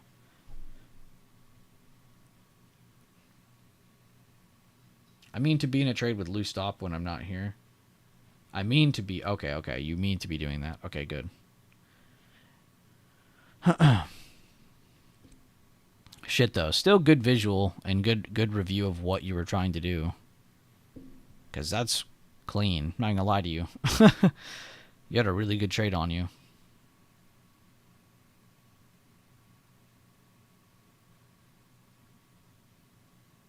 Good shit, though. This is how you get better, though. You got to try a little bit. Got to get mad. Got to get angry. Got to get mad with yourself. You got to care about it a little bit. And you do.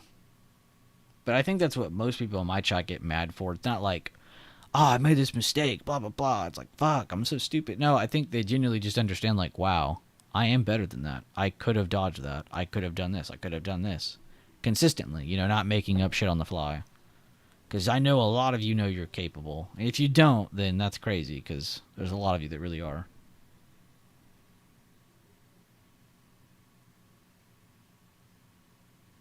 You got in at 10:05 with my stop at CDO. You're an hour ahead. Yeah, you're an hour ahead, too. So 9:05.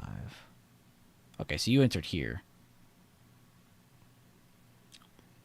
That's not a bad entry either.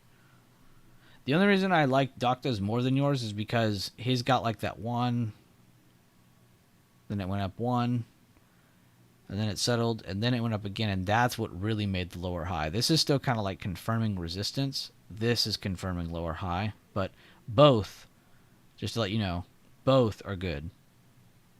It's just you have to understand, okay, don't cut unless it closes above, you know, you got to understand what your risk is. But you did, you held it. You did good. I think your lost service might have helped you a little bit too, if that did cut you out from holding it longer. But good shit though. Alexis, Docta, Maddie, good stuff. Daily outside bar inbound. Oh god, Carter is trying to scare us. Fuck, it could be. I didn't even realize it too. It really could be an OB today. Because we're under the 50% too. So higher probability says that we do at least go test PDL now that we've started higher and broke lower. That is so crazy that you saw that. Leland would be proud, Carter, of that message. If he sees that. I'm happy with plan, not with crying, baby. I wish I could relate, but I'm sorry, man. But hey, good job on your trade visuals, dude. Seriously. I really like when I see you guys and I look at that stuff. I'm like, okay, he's not just shooting in the wind. He is actually going for a good trade. Yo. What is up, Letterbuck? Back at it again with the white vans. He said, give us that OB puts be paying. Yeah, we just finished with some puts. I'm chilling right now, but I'm enjoying everybody's updates and callouts and shit.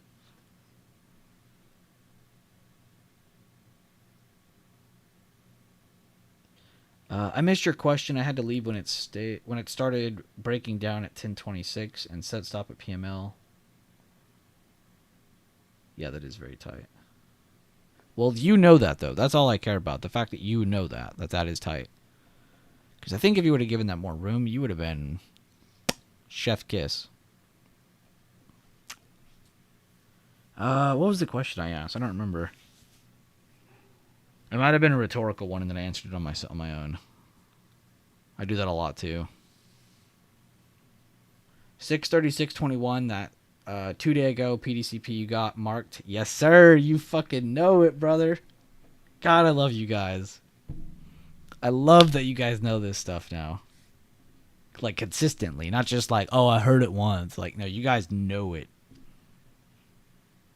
Carter's already thinking forward on the possibility of an OB because of what's I fucking love that, dude. Ayo, clip that. Damn it, what did I say? No, stop clipping me. Nobody clipped the efficient part of the stream for me. You don't get to clip that, whatever it was. If you can clip whatever you want, but somebody needs to go back and clip the breakdown that I did. The review of what we did. Only then can you clip whatever else you're wanting to clip. Hey, yo, clip that shit. That's fucked up.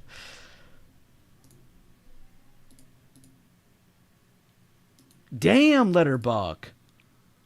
Bro, y'all need to go check Trade Floor. I'm over here bragging about a 60% trade or some shit.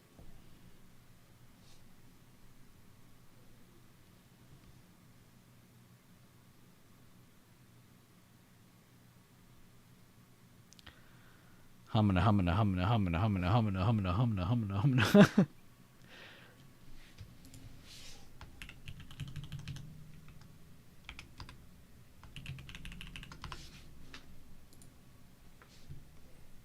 Dude, I fucking love this chat. I'm not fucking leaving. Oh, that's so nice. I just love that everybody understands like the next step, most likely, or most of us understand like what we're looking for next, what to expect, because it all ties again to order of operations. There's always a reason. There's always a reason we did something or went somewhere or tested something. Like it's never just. I mean, maybe the movement itself or the momentum itself can be random, but like where we're going is not random. Link to the clip. Oh, God. Where are my earbuds?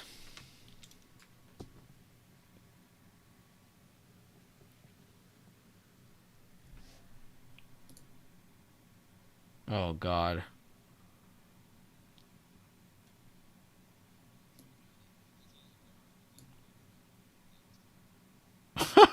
Why did I say it like that? I speak so stupid, bro. My sentences are like inverted and backwards and chopped up and screwed and put back together again, I swear. You would think I was AI. Alright, I'll share that. That's pretty funny. Oh my God, Carter.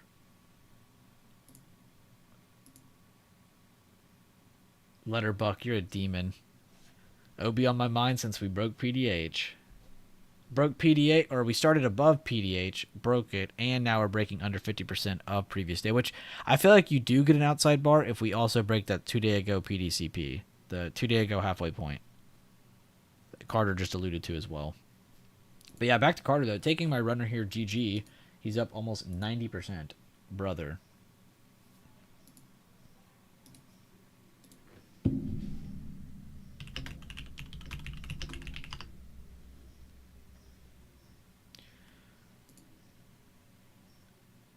So nobody's going to go back and clip the review for me. You guys suck. 1 second. I love you guys. Next second. You guys suck. Honestly, I need to start adding these stream markers. I don't really know what they do.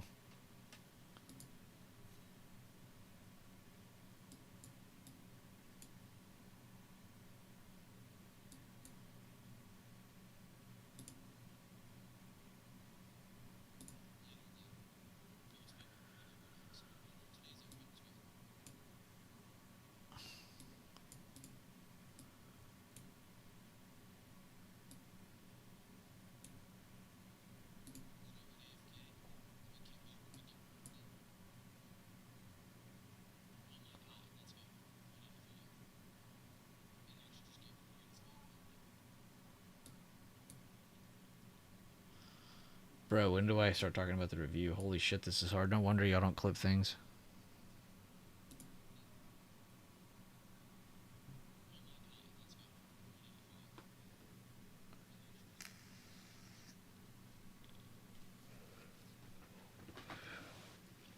I think I say the same thing every time I try to clip something. I'm just like, no wonder nobody does this.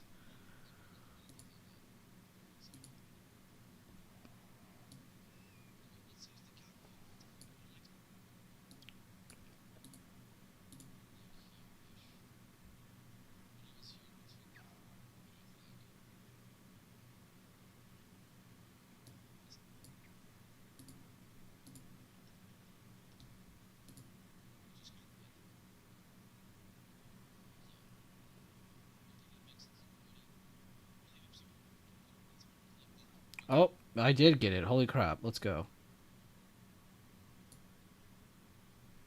Holy moly.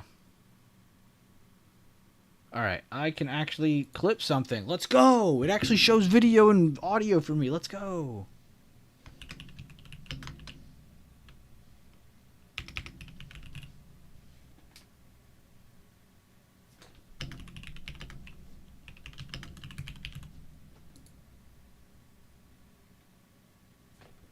I can add descriptions? Hold up. Did YouTube, like, update overnight or something? Or while I was gone? I can type stuff. Hold up. I can actually add more to this. 920.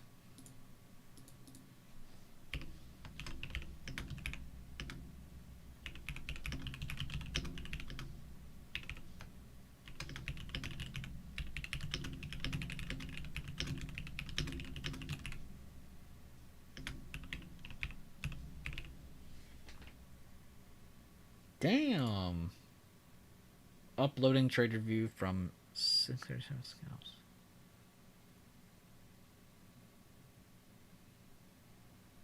Create highlight video. Okay, what does it do now? Chat, what do I do? Oh, it's... Okay, never mind. We gotta wait. Why does it say video URL, though? Is it about to, like, upload to my channel? Or am I just gonna get that link that you got? This is so much more in-depth than Twitch, though. It might not be as funny as I originally... No, it was still funny. I have to take care of a patient real quick, but I'm leaving the phone live. My van, oh god, that's dangerous. I could be talking about anything in here. I have the 3 day ago high marked, which is 636.15 confluences with the 2 day ago control point. That's crazy. Is it actually? 3 day ago high. I'm not zoomed out enough. Yo, that's scary. Good eye. You know, it's funny. This is the last day I have marked, but besides halfway points down here, because I was genuinely like excited. That you see the close right here, and then how this day holds it. Like this day is going to be crucial for future trend. You can already tell just the way it was propped up. See, we pushed off of it, and we're coming back down to it. Held a higher low. Technically, this is still a higher low of what we've seen so far. That's the crazy part. If you like zoom out, we're still holding higher lows. Just no action to actually throw it back up. But we have tested the 2 day ago control point.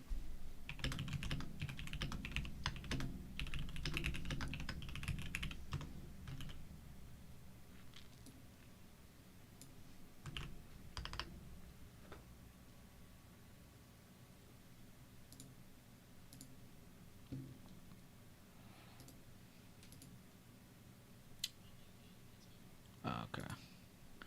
Damn, so you can clip a pretty big ass thing now.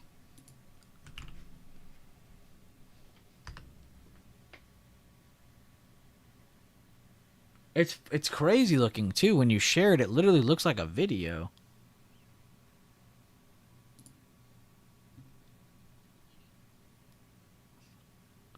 I swear they fixed these. These used to be so much worse.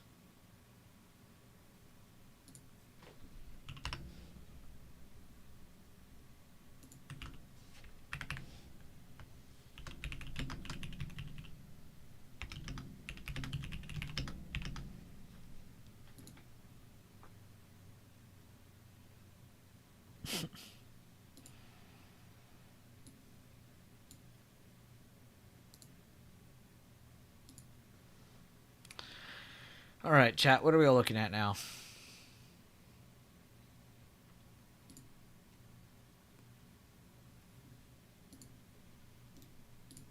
Oh shit, my SPX play hit too. I didn't get to trade it, but the call out for chat worked.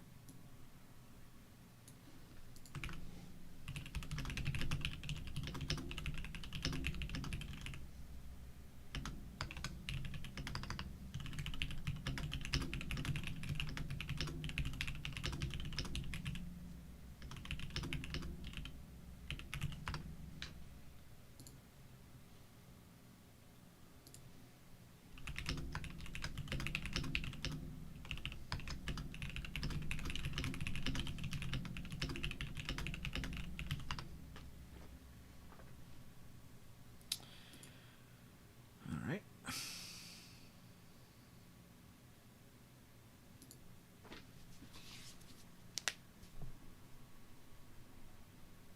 Gotta love my hoarder patients. Some of them won't even let me in the house because of obvious reasons. Damn, that sucks. They're like, just drop the tank off at the door. They're like yelling at you through like 3 doors. That sucks. Yeah, I guess back to the charts. Shout out to Alexis, man. Bro steadily runs on 4 hours of sleep every day. He's genuinely built different.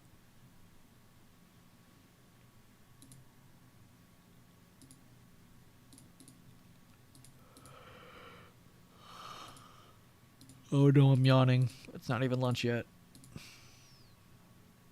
No. All right, I'm going to keep it zoomed like that because I want to keep my eye on these last couple days of price action because it just is a good, I don't know, I feel like I have a better sense of direction when I can see that context on the close left. I don't know, maybe, is anybody else like that? Do you feel like you perform better whenever you can see that recent left or you see that context that just happened? I feel like when I'm just zoomed in on just the day is when I start to make huge mistakes because I can't really feel out what I'm looking at based on positioning. Maybe I'm crazy. Maybe I'm the only person. Real quick, too, how does that look on the YouTube channel? How do you see clips on here?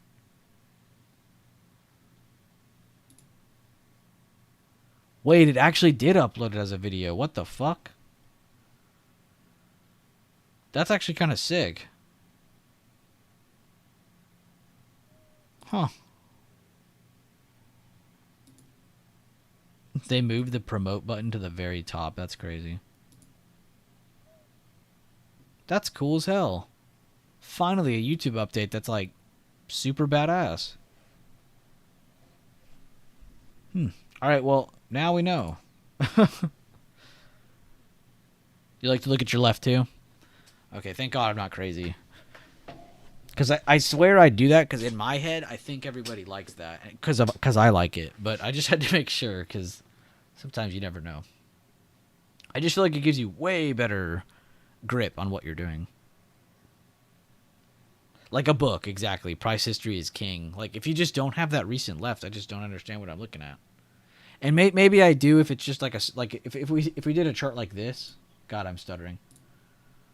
If we did a chart like this where I'm literally just watching like the 50% of the previous day and then like the gap up, like maybe I could do it. You know, maybe I could do it, but that would still be giving me context. Like that's giving me context from here to here. You know, like you're still technically doing what I'm doing, just not in the same way.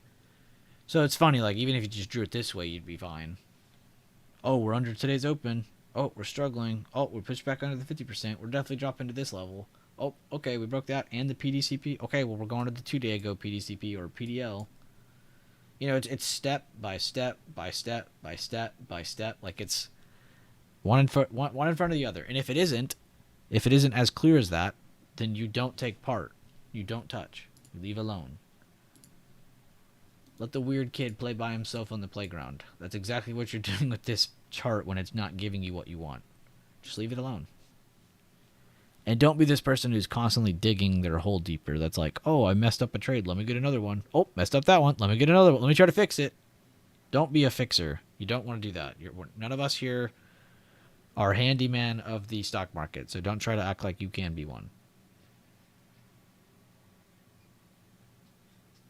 By the way, insane selling. I really hope we get the OB at least to some extent, because I would love to see all of you guys be right. Everybody who typed that, I would love to see you be right about that. I'm not even in a trade anymore. Genuinely, I would just love to see y'all's confirmations and your hard work finally be seen here by the stock market. I mean, that is just crazy that y'all called that out that early. But it's also nice to see that you have that forward-thinking ability of, okay, well, we started higher, we're breaking high, we're breaking the halfway point. There's a good chance this is an OB before it's even gotten to that point. We almost did it already. So, genuinely, already, guys, like, round of applause to you. Carter, Letterbuck, anybody in here who is looking around that PDCP for that OB confirmation later on in the day, already give yourself that round of applause. You've already just about made it. So even if we stop here and we don't perfectly make it, whatever. Y'all literally just got the meat of PDL. We started above previous day today. This is a day a lot of you guys look for every week. Now, let's all be mature and grow up for a second, though. Should we be looking at another day like this for the rest of the week? Should we be expecting it? No. If we get one, though, are we going to enjoy it? Fuck yes, we are. But we're not going to sit here and just be staring at the charts waiting for another day like this to happen, where we get a higher open and a new recent low almost. Is everybody on that page? We're all good. We're all in understanding. Give me some thumbs up or something in the YouTube chat so I know we're all on the same page. I just want to make sure everybody's mental is on the right side. We're all good. We're not just here to talk about the good stuff. We're also here to talk about the struggle stuff, the stuff that isn't as fun to talk about. I just want to make sure we're all good. We're all on the same page. But seriously, shout out to you guys for having that forward thinking ability. I really do give all credit, though, to the order of operations and just like the basic shit that we go over. Oh, if this happens, this should happen. If that happens, this should happen. You know, just that kind of conditional mindset. That is genuinely why a lot of you are going to have really good forward-thinking mindsets on this stuff. on candlesticks and trading and stuff. I don't want to make you think you're a Jedi. Not yet.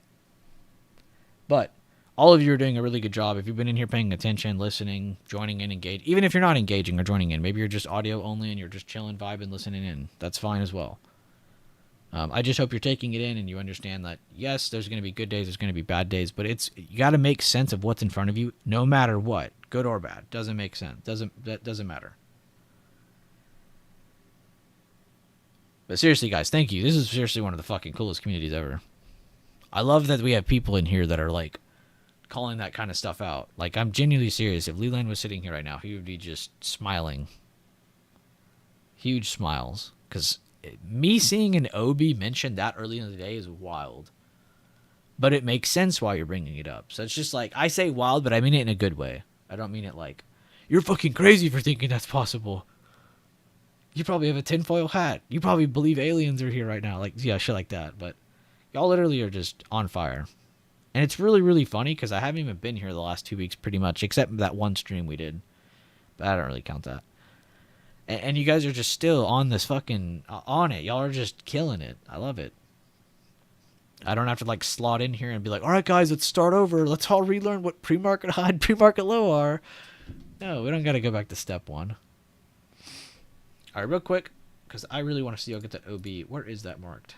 635.54. All right, let's remember that. 635.54. Less than 20 cents. If you want an OB and chase the short, if you're not in, you will jinx. Oh, yeah, no, 100%. You will fuck it up. It's a weird, like, evil science. It's weird. Which I know none of us actually believe in the jinxing and stuff, but, like, it does feel like that sometimes. When you sit there and you talk about it and you go over it a bunch and you're like, and like you said, you want to chase it and you're not in, like, it's not going to happen.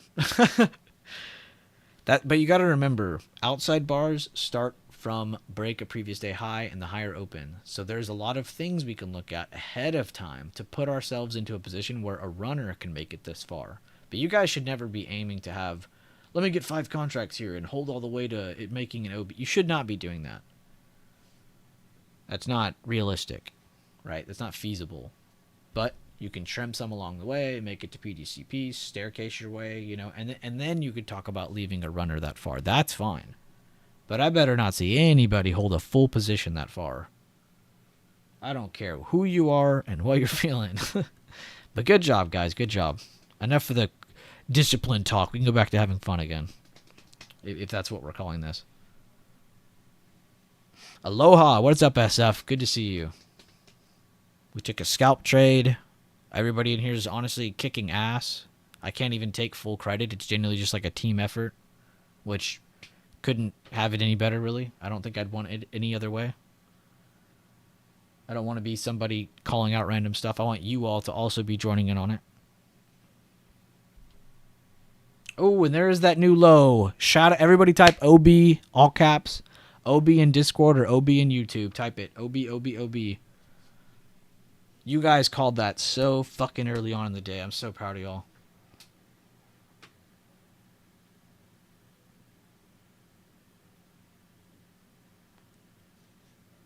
You guys are fucking awesome.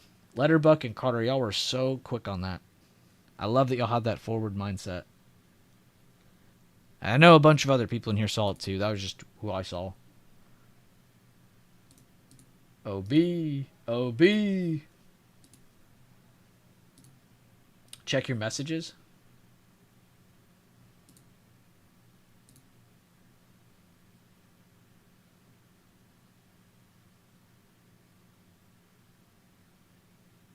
Am I allowed to read this out loud or no?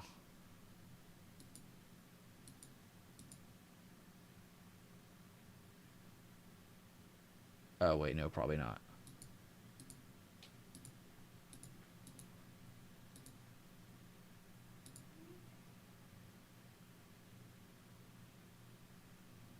Look out below. What's up, Merlin?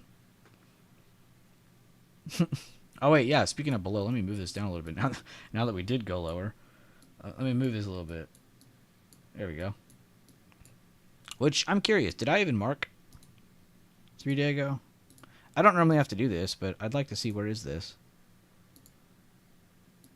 Oh, okay, we don't need to. 635.07. And then 634.16. Alright, we're set. It's a few days old. Alright, my bad. Let me read it. Oh, yeah, you were wishing me well on healing.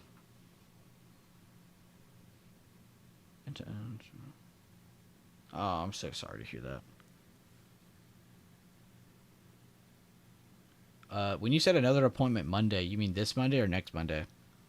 I know I'm reading this 3 days late. I'm assuming this Monday, today. Or no, wait, that'd be yesterday. I'm fucking stupid. Today's Tuesday.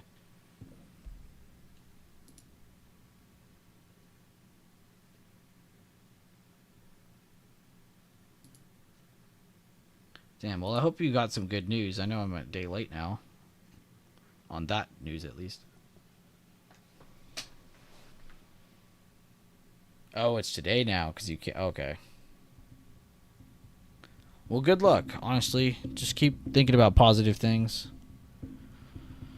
I like to be in the positive mindset when it comes to those kinds of things, because it can be very stressful. But, we're here for you, SF. If you ever need anybody, come in here in the chat. We're always here. Well, not always. But you know what I mean. And trading-wise, I'll be here more, so if you ever catch a stream or join in, try to catch a trade with us or post your own, we'll be here. I posted a review of today's already if you want to go check it out. YouTube added this cool thing where they actually allow you to be an efficient streamer now, so you can actually check that out pretty quickly. But I am very sorry about the other stuff, though, going on. This is insane. I know. It's fucking awesome, though. What's up, Pumperknuckles? That's a dope name. Mr. Pumperknuckles. This is insane. I agree. Very insane movement so far. Where's lag at? Where did he say? What was he saying earlier? This market's so slow. What would be a correction from the top? Everybody has different opinions on that. I really hate when people say that. Not you. I mean, like, people who pretend that they know what they're talking about. Because a correction generally means, like, 10 to 15%. Which, we're not witnessing that. So, Also, when you're saying correction, like it feels like a really big red day because we're witnessing it on the 5 minute right now and other smaller time frames. But if you go to the daily, and I think this is where a lot of you need to start honing in on more, just to kind of keep yourself calm, is the fact that we are really not down at all. We just made another all-time high, and we're just seeing another weak pullback from it. Or not weak, a strong pullback from it. A weak hold of new all-time high is what I meant. So correction, I mean, not really that crazy. Like I feel like anybody would be like, okay, well, this is a pretty clear resistance. We got up to this point, kind of held it a little bit, moved up from it. So I mean, honestly, I don't see this even as a pullback until we get down to this point. That's not straight at all. Even just this point by itself, I don't know. Somewhere between here. I think I was marking this because the retake fell here, and then they retook it. Okay, yeah, let's do that. Let's do that. We'll do that level. So about right there. I wouldn't really be calling this correction or pullback until we do anything that does that. And by that point, you know, we've already done it. It's not like you're going to jump in late to puts and shorts and try to short the market into the next base. Like, that's not really feasible. But everybody has their own different terms than that. I know there's probably an actual exact term on that. I can look it up for you, but I genuinely just don't look at the market like that. I don't want to sit here and be like, dude, a correction's exactly 15%. I don't want to lie to you. You know, I'm pretty open-minded on that. But I didn't enter before it happened. Oh, pumper knuckles. Hey, something to take away from it, though, Pumper, though, even if you missed out, at least try to find some reasoning on why you might have gotten in at a certain part of the chart. Therefore, it never happens again. You're just like, it's just a picture-perfect trade for you. Because outside bars happen a lot, and there is reasoning to them. This is a perfect one because we're making a new all-time high, and then it retook previous day high. So this one's interesting because it's a little bit more key to the fact that it actually hit new highs. We've never been this high on SPY. So that was pretty cool. And I think that might have also added into why we have energy to make it down here. The volume to make it down there. Because it is retaking such an important level. But I am sorry about that, Pumper. And I hope you get your next trade on target. See what I mean? All-time high is horrible. The pullback into weeklies is where it's at. No, yeah, you're right about that, though, Lag. I was making fun of you, but you are right about that.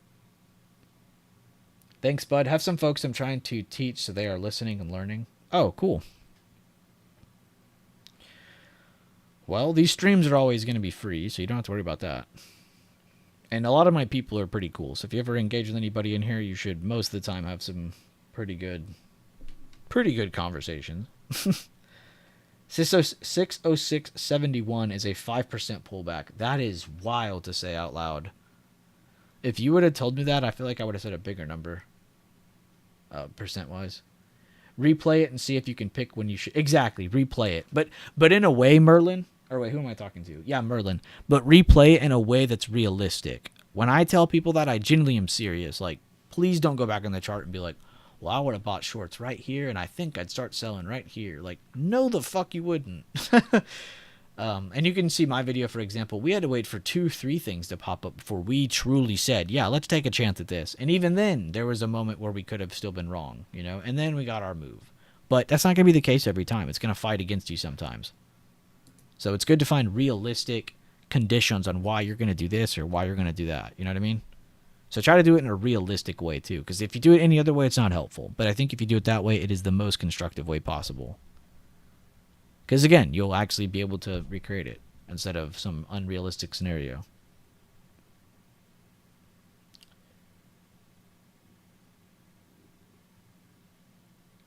And I only say that because a lot of people do that. I'm not saying you do. I don't know you. I'm not trying to judge you. I like to add that in.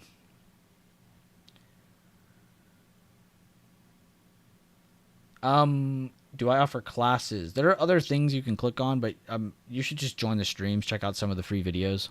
I always tell everybody, don't just join in here and start signing up shit. Please don't. Get in here and engage and just pay attention. Yesterday's stream, I need to go cut up part of that too. There was a really good part of that. Now that I know how to use the highlight clip thing crap, it creates a video on the channel, but it's pretty cool. But I need to go cut that up because it had a really good part of the stream where we went over just the basics and most important key levels every day. But it's something I go over a lot because it's so simple. And it is like the main core of our whatever you call this. You send a lot of people. Damn, nice. Merlin, do you have a different name in Discord or something? Or either way, though, dude, thank you. Regardless, I always appreciate when people send people around because I don't really advertise or promote because it's just a waste of time and energy. But I do appreciate that. Thank you, seriously. That's really cool of you. But spread that message, though. I hate when people join and sign up shit. Like, just join and watch the free stuff first. Because there's so much more you can get out of it. And you'll see that I have a different group of people than most chats. A lot of my people are really mature. A lot of them are a little older. And just have a good head on their shoulders. I think there's not a single person in my chat who's maliciously trying to hurt anybody. It's genuinely, a lot of the time, it's just like they want to grow and they love seeing other people grow. That's the kind of people we like to attract. That positive reinforcement is so good. I can't tell you how many times I felt like shit, and then I just go to read chat, and then I'm like, all right, bam, my mood's picked back up. It's a good thing. It's a good reinforcement. As gay as that sounds, I'm sorry. But it is really nice to have. I send a lot of folks there. That's really nice. Love y'all. The OB hit cashed out with a 300% banger. Thanks, Bueller. I almost said Bueller. Thanks, Bueller. Always much love. Headed to the gym. Dude, good shit, Letterbuck. Can we get a round of applause for Letterbuck? He was one of the lifetime guys in chat that was constantly making sure I was alive when I was not here. I love seeing Letterbuck win. Good shit, too, on the OB call-out very early on with that forward mindset, knowing that we started higher, we broke previous day high, we got to the PDCP, we got to the two-day-ago PDCP, and here we are with new lows. Good shit, dude. New recent lows under PDL, I mean. I don't want to scare anybody. Very cool, though. No, you're good, Letter. I knew what you meant. It's funny when I see y'all type Buller. Because there's always, like, people from different countries who type my name out, and they never put the E there, and it's always funny. They're like, what's up, Buller? Not Tobias, though. Tobias got the E when he said my name. Or my alias. Just have to put up with the dad jokes sometimes. From me or from you? Because my jokes are pretty bad. My chat is pretty funny. Don't tell them that. They'll get an ego, but they're pretty funny. Some of them are a little toxic funny, but it's okay. We enjoy it. Oh, all of us? Yeah. Hey, man, sometimes those are the jokes that hit, though, man. It's the simple jokes. It's the simple joke that you're not thinking about. Those are the ones that hit the best sometimes.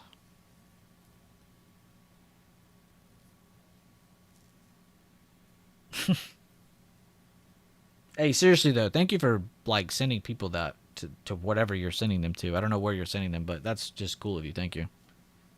I'm 49, but act like I'm 18. That would be a good percentage of my chat. They're like in their older 20s, 30s, even 40s and 50s. But every single person in my chat is young at heart.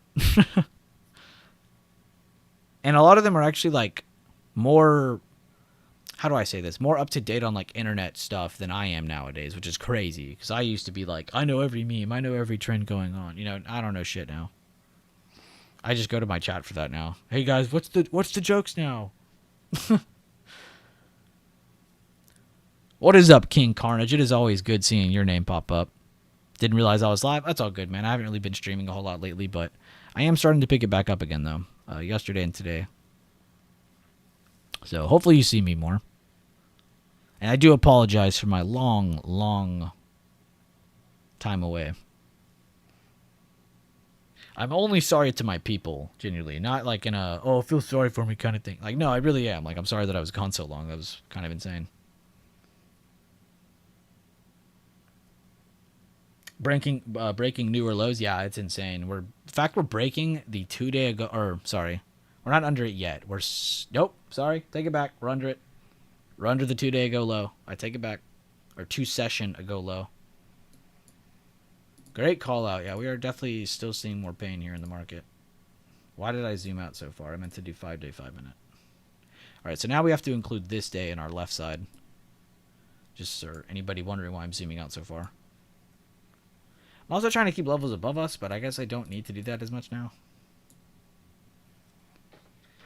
And is there anything I'm missing? Because sometimes we do miss something. That day's closed. That day's halfway point. There's nothing in between besides just price action. So I guess you could mark that if you really need something in between those two levels. But key levels wise, there is nothing there. But if we do end up in that scenario where we're under this level and we're heading down towards here, we could add that and have that 633 ready to go. But just to keep the chart less clustered, let's not add it yet. Let's keep it clean. It's crazy. We were just talking about how this day is so important, so key. We're probably going to go down to it sometime this week, and we're doing it all in one day. That is just nuts to me. In a good way, though. We're happy about this. Really good movement. It's what we want. Movement. Do I call this a double outside bar? I guess you could. That isn't traditionally how I would call it. I would just say it's a strong outside bar because it's consuming 2 days now. But you could, yeah, I guess you could. Just make up a good story. You were on the beach with the new hottie. Come on. Nah. I like to be the truthful with my group at least. Like, I don't really care about what outside people of this group think. I really could not care less. I really couldn't. But I don't like to lie to my people in here. Even if it's some stupid thing. Like, 1 week I said I just didn't feel like streaming. They took it fine. Next week I had to take a wisdom tooth out. They took it fine. You know, it's like, if you're truthful with people, they generally just don't give a shit. They'll support you regardless. And if you're a decent personality, you can't just be some asshole. Which I can be sometimes, but only for certain people. You gotta have a little bit of an asshole in you somewhere. 100% on your 633s? Holy shit. Round of applause, Merlin.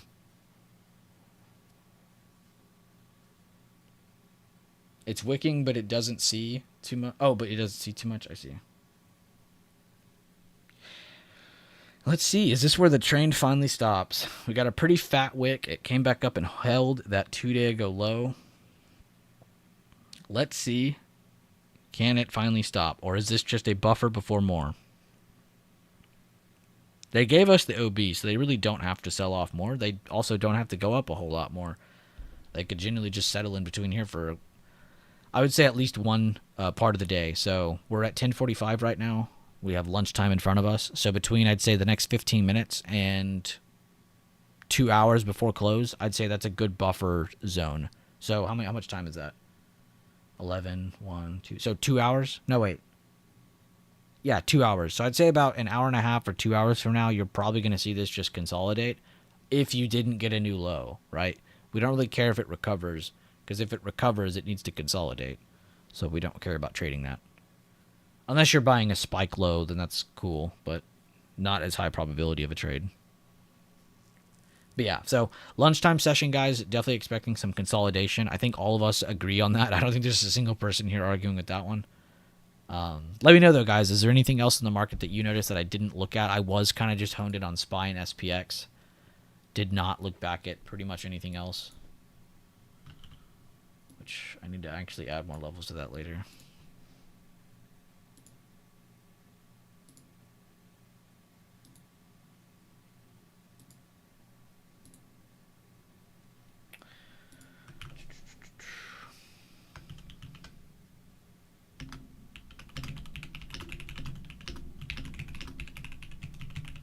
Intraday. Right. Holy guys, check trade floor. Check trade floor. I'm saying nothing else. Oh my god. Not just Dondu's. See, Dondu's and then letter bucks. Dondu's and letter bucks. Dondu, that is a very crazy joke to make, but that's funny. Oh my. Good shit letter. And good shit Dondu.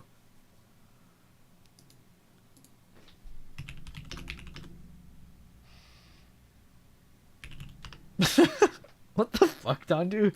Why did he type that? That is the most Dondu sentence I've ever seen. I'm not even reading that out loud again, because that is definitely getting copyright. I'm getting fucked on the YouTube stream if I say that sentence. That is crazy. He's not wrong, though. Nice price action before FOMC. Triple Q missed outside bar by 6 cents. You're joking. You're not joking. Wow. To be fair, I think percentage-wise it did start higher than SPY. I could be wrong on that. I think it did start a little higher percentage-wise. So maybe that's why, but that's crazy. Good find, though. See, that's what I'm talking about. I didn't even pay attention to that. So there is a little bit of a difference between them right now. The smallest of differences, but it is there. Good eye. Good eye. That's what I'm talking about. You do be hungry for some lunchtime? Yeah, I'm not going to lie. My stomach is rumbling. And I don't even know what I want. I think I'll just go make a sandwich. Thanks. I float around between KTA and BB. Depends on the day. Oh, cool. Yeah, I'll be honest with you. I don't really do a lot of like collab work anymore. I have a lot of respect for other groups and traders, but I like to focus on my own thing. I'm like introverted into my own group right now. I have no problems with anybody except some of the bigger idiots, but yeah. I don't like to make it seem like I have beef with people either, because it's like from the outside looking in, it would seem like I just hate every other trader, which I do not like a lot of traders, but I just like to focus on my own shit, man. Because anytime I focus on anything else, I just get too strung out. There's no point. Waste of energy, waste of time. But I'd rather focus on the people who are investing time into me.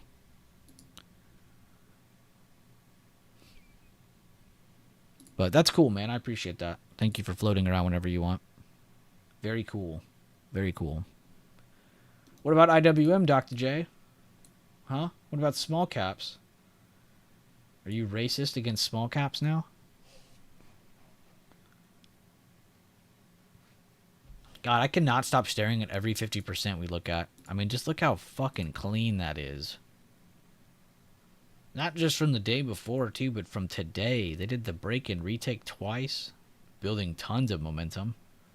Broke PDO, broke every level in existence.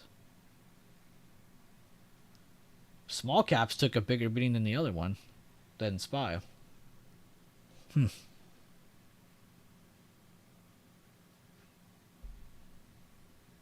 Very cool. There is a lot of BS out there, yeah. It's just like, regardless of it being good or bad info, it doesn't even matter anymore to me. It's just like, it's just a waste. Like, just let me focus on what I'm focused on, you know? And same thing should go for everybody in here. Like, whatever you're doing, just focus on it. Stop stringing yourself out and stressing out and looking at 50 different things. Pumper Knuckles, good stuff, man. I think he said crossing MACD on 5-minute time frame. You're entering, nice. Let me see that 1 minute so I could back you up on at least something here. I always like to look for two things, Pumper, when I look for a dip buy. Is at least a low needs to be made, and then I need a higher low from that. And then anything from here I can take with risk, because I understand that I have a little bit of playroom right here, you know what I mean? Which you do have that here, so I can't even argue with your entry. Good stuff. Risky on the 5-minute, because it's like, oh, I don't see any of that. But it's like, well, on the 1 minute it actually did it, and there is a break and retake right here. There's just no higher low yet on the 5-minute. Good looks, though. I don't have MACD on, but I always appreciate when people call that stuff out and let me know what they're looking at. It's reclaiming above the trend. I didn't enter. Why'd you say enter, then? Or you're just talking about if your strat was working and you were going to enter, this would be your entry signal. You're just kind of watching it, but you're testing it. Is that what I'm seeing here?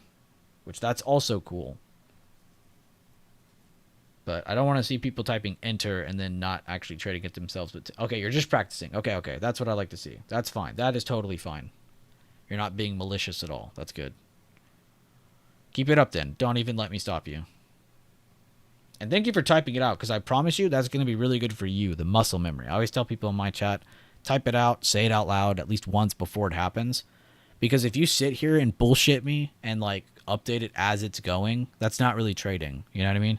But if you're going over something that you're going to do beforehand and then whatever happens, that is something you can review because you have something to backtest against, which is what you're doing, which is great.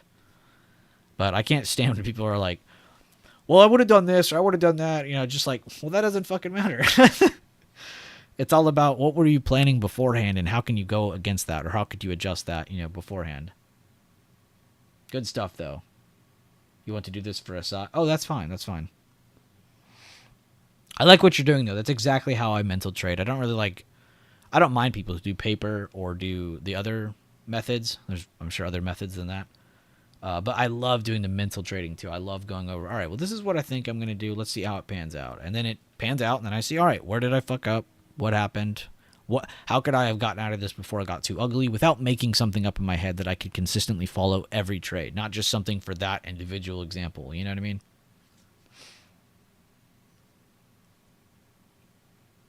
Pumper Knuckles reminds me of somebody. It'd be funny if this was someone on an alt account. It failed break. I want to make over 100k your goal. Okay. I'm not downing you. You could do whatever. When you watch Furu, let it go to 80% lost and be happy with it. 20% gains days later. That is total BS. Avoid those folks. No, yeah, it is. It is. I always tell people in my chat too, like, people who actually trade are not sitting here trading 60 times a day. Well, except one person that I know who does trade a fuck ton. Which we won't name him or call him out right now. But most people who are actively trading are not trading 3 times a day. I always break it down to like the emotional decisions. Every trade you make is an emotional decision, regardless of how you treat it, right? That's just what it is. And you can really only make 2 or 3 of those a day. The human body can really only take on 2 or 3 of those a day. In a professional manner where you're in control, you feel disciplined, you actually feel like you have a little bit of grip on what you're doing. The more you do of them, it's not like you're growing your resilience to being able to make more decisions or make more trades every day. You're actually loosening the quality of your trades or the quality of your decision making, if that makes sense. So you should really not even be trading twice a day, right? Maybe there's a day you hit 2 in a day. That's awesome. The next day you hit just 1. The next day you don't get any. That's also great. Like, you really shouldn't be looking to get as many trades as possible. You should be looking to be getting as many quality setups as possible, which, let's think about that for a second. If there's a quality setup every day, let me go back a step. If we were in Narnia, where everything is perfect and everything works right, then yeah, we would have perfect setups every day. That's the world we live in. But we're not in that world. We don't live in Narnia. We're on Earth. We're on planet Earth where realistic things happen, right? So you're not going to have a quality setup every single day. You got to think about that. So should you be taking risk on setups every day? No, you shouldn't be. You should be more grinding for quality over quality, because that's going to be what creates an easier trade for you, not more trades. If anything, that's going to be more difficult. That increases the probability. So definitely focus on quality over quantity, and you will definitely find yourself making just super stellar trades. And you're like, oh my God, who am I? Who is this guy? But yeah, I definitely like to preach that kind of tone to my people, because it's just, I don't know. You really shouldn't be trading a shit ton every day. And I'm not speaking to anybody in here specifically here in the stream. I'm just going over this in a general way, because I know some of us like to trade a bunch. I know some of us are already aware of this.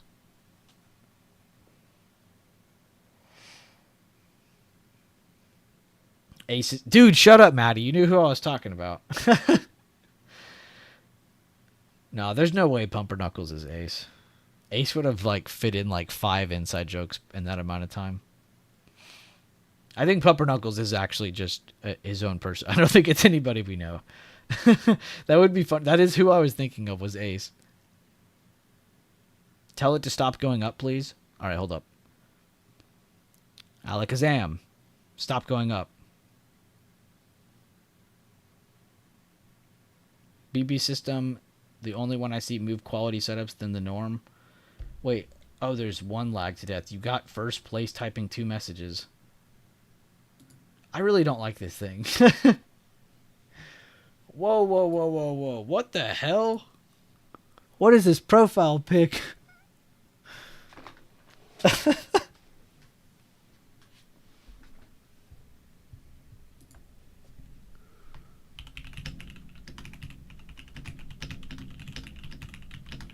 my God, Benny's in chat. Let's go.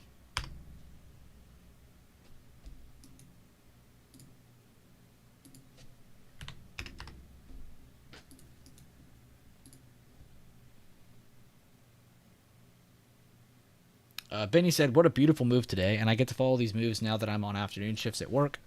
Oh, that is so fucking sick. Missed this. Thanks for that morning update on the level speed. Dude, that is so sick. I love that for you.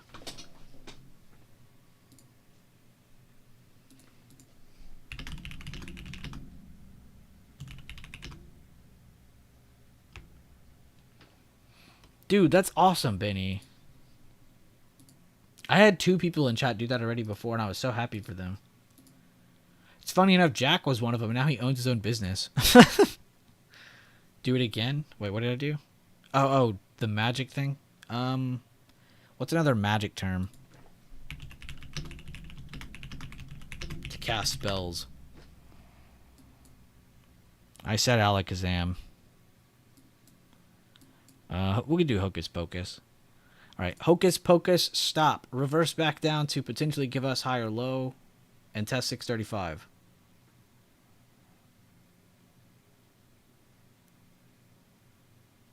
What does that mean? I feel like you'll give me...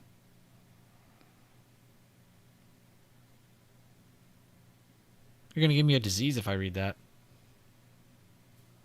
I'm just joking, by the way, guys. I have no bias for it going up or down. We're all just joking right now. I don't want anyone in here thinking or watching this being like, what the fuck, dude? I'm trying to trade this. So, I don't want anyone thinking I'm stuck on anything. I'm done trading for the day. Spanish for wash your hands. Oh, okay. That's fucked up. Spanish. I said give me magic words. Bro types out Spanish. That's fucked. B, when was the moment in your early trading career when you hit Eureka and decided to do this for a living? Well, you got to remember, though, I'm not just trading for a living. I've made this very clear. Like, I don't just trade for a living. You got to remember, I also make money from streaming, from Discord, from trading, and anything else I do in life that could be seen as an outside hustle.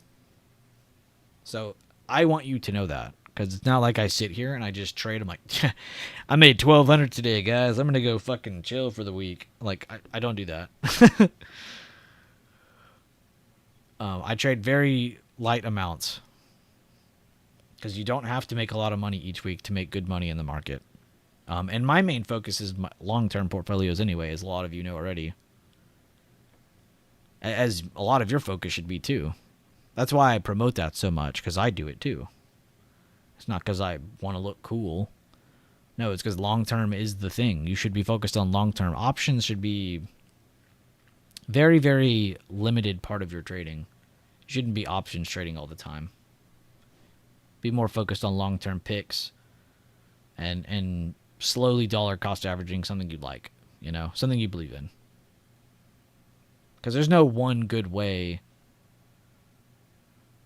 to invest or to pick a stock out or a company that you like or believe in, you know? Like gambling CS skins.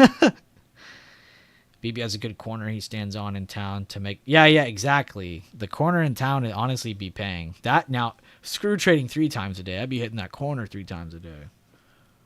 He runs up people's houses at night. Running there with a bat. Where's my money? Oh, let me get this off the screen. Y'all are probably like, what the fuck? All right, let's see if Abracadabra gives us the resistance here. We are still under both control points of the last 2 days or 2 sessions prior. But any pop over 636.20 isn't really set in stone to give us more green candles until we're over 636.79, just because we have 2 halfway points so close together. So I kind of see it as an area more than 1 level or 2 levels. It's really an area. But let's see here. This is a good start for buyers to at least get into this next area, but we'll see. Still seeing a struggle bus, which rightfully so, guys. They just made an outside bar in 1 session of the day. 1 part of the day. From open to basically 10:30, we did the move. That's 1 part of the day. 1 phase of the day. If anybody doesn't know what I mean... Wait, hold up. Let me pull this up the right way. If anybody doesn't know what I mean... Yesterday... Oh, come on. Please tell me I could find this. That's yesterday. I'm so organized. Here we go. So here's the 3 phases of the day. This will give you a better understanding on what the hell I'm talking about. I'll link it in YouTube chat as well. I need to honestly be linking these more because these are pretty core functions of our strategy. Order of operations, I would definitely check those out after, but I'm more alluding to this right now. This will give you a better idea on how to navigate the market each day based on just parts of the day. You could split the chart up into 3 slices basically, and it creates a lot of different probabilities for yourself. But just check it out, see if you like the ideas or not, or concept. But yeah, check that out.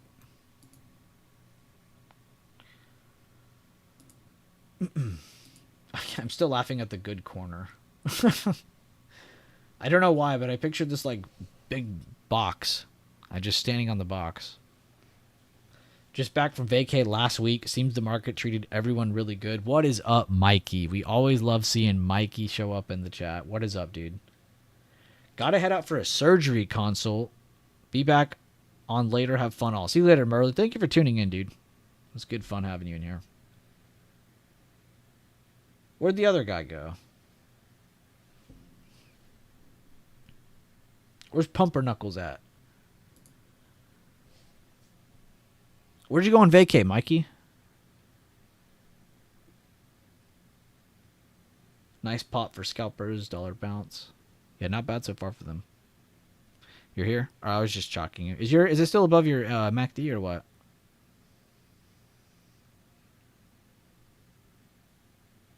You're working technically? Alright, my bad. I'll try not to poke you too much.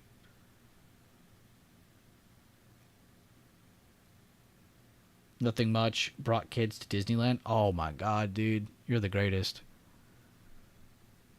I want you to know you created core memories in those kids' brains.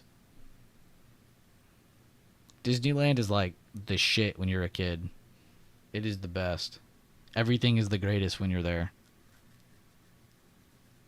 Well, for most kids.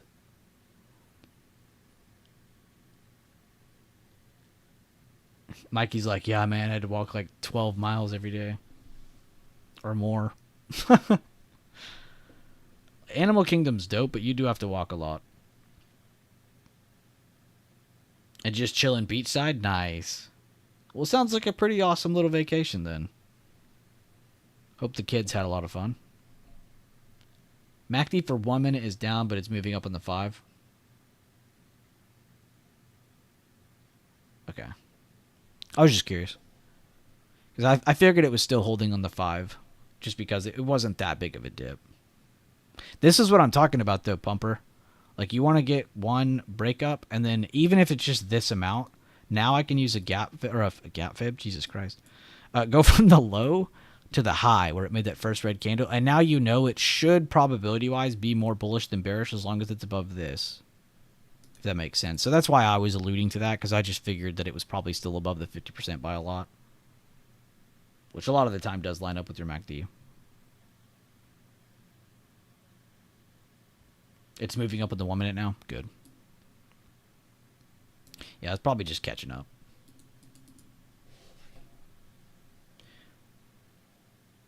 But daily trend is down bad. But I was just curious on your short-term one because I was wanting to keep up with that.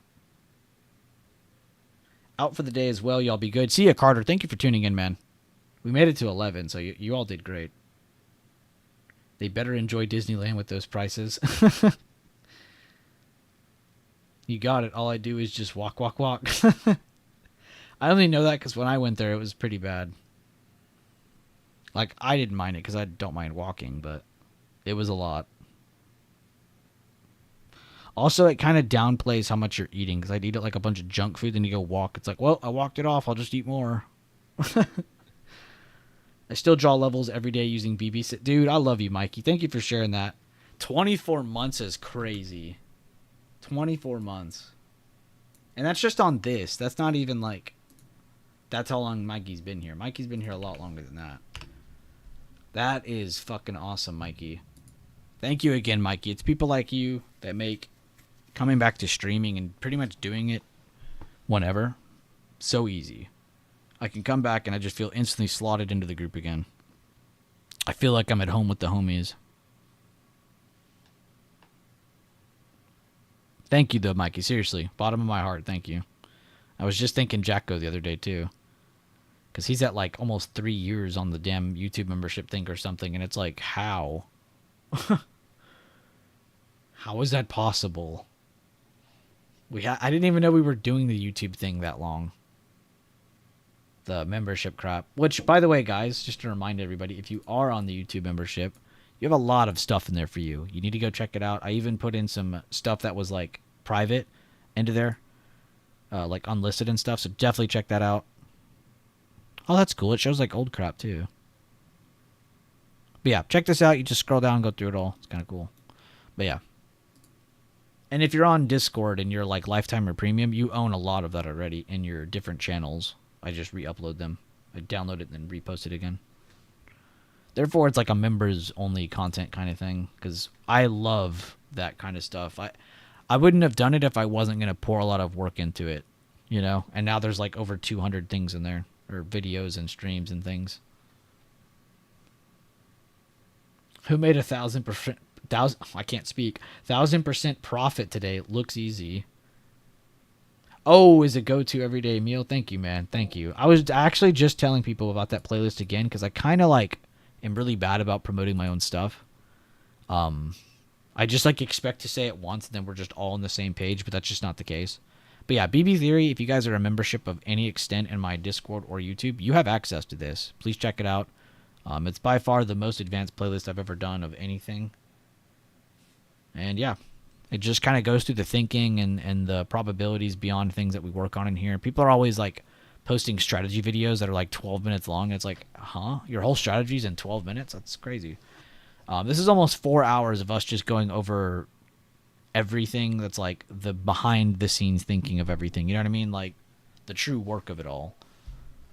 It's not like do this to get in, to get out. No, it's more like this is a context. This is the theory behind everything. You know, so just so you know, it's not just out of my ass. It's genuinely a system that has actual thinking behind it.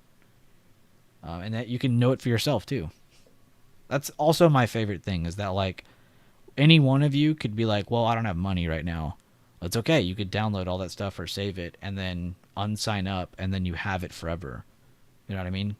It's not like I'm going to hold it behind a paywall. You know, it's you have it. You literally did it. You own it. I'm not going to sit there and withhold it from you because you're not up to date. You know what I mean? So not a paywall in that sense, but you know what I mean? But yeah, I hope a lot of you guys go through that. Not just once. I hope you go through it a couple times just to kind of get a good sense of how we think about certain levels. It also covers the most important levels. It covers how you should be trading them, in what order as well. I think that's another important thing a lot of strategies don't really cover, is how to do things in order. You know, whenever I was in school, and I know a lot of you too, and you were going over math equations, there was always that kid that got it wrong because he didn't do the equation right. Which, fair enough, fuck math, like really. But there is a right way to do the equation. Everybody knows that. That's the same thing with your strategies. Like if you have a strategy, there is a right way to do something, right? You could probably arrive around the same answer doing all kinds of different things, but there's really only one right way to do it. And you need to find that, you know, and in our strategy, that's what that is. So yeah. And I'm glad you guys like it too. I've literally never heard anything but the greatest comments about that playlist, and I really do appreciate that because I did work my ass off on that. And I know y'all were making fun of me because I had to record it twice, haha. But it was a really good playlist and really good topics, and it's a lot of ranting, and there is charts and stuff, but it's just like, it's nice having that kind of playlist. You know, now you're not just relying on, well, Bueller said this level does that, that does this. You know, it's like now you can see it for yourself. Like you can think for yourself and see if I'm full of shit or not. So that's probably my favorite thing about that playlist.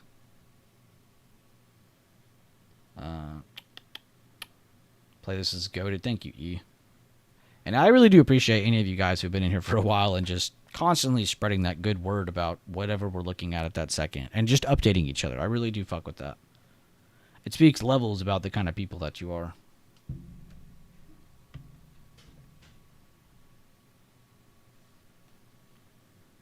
Y'all could have easily bashed me when I got back, and not a single person did.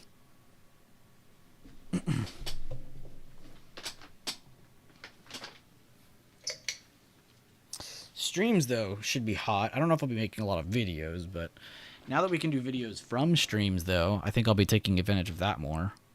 Because that was kind of cool that I can just do that and it uploads it. Which, again, if you guys didn't know, I can clip things from a stream and now it uploads it as a video. So if you want to check out the one from today, you can. I don't even know if I should be sharing these or promoting these or what.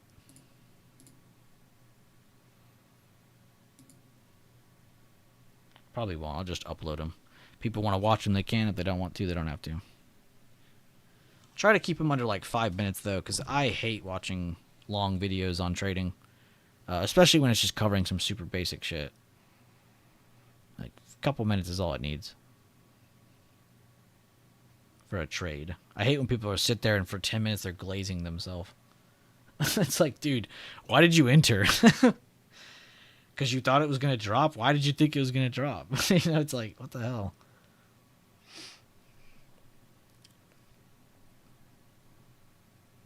Good update, Pumper. Thank you. Just a mental trade. Dirty money, though. Bought an SPX 6375 when it rejected the 50. Hold up. Hold up. Wait. There's a Mikey trying to talk about his trade today. All right, hold up. Let's get what you have on the chart. That. And then you said... Let me read that again. Mental trade. Dirty money, though. Bought SPX 6375 and it rejected the 50% overnight fib and forgot to sell when the target hit. Was busy at work and it kept dropping. Oh my. So you got an accidental fat gain. That is sick, though. So either way, you were in a winner. We can't take that away from you. Which candle was it? Were you on the 5 or the 1? I really, really want to know. I got to know just how close and comfortably you were around that 50%. Let me know. Then you made a quick 25% scalp on Tesla when it rejected 320. Brother.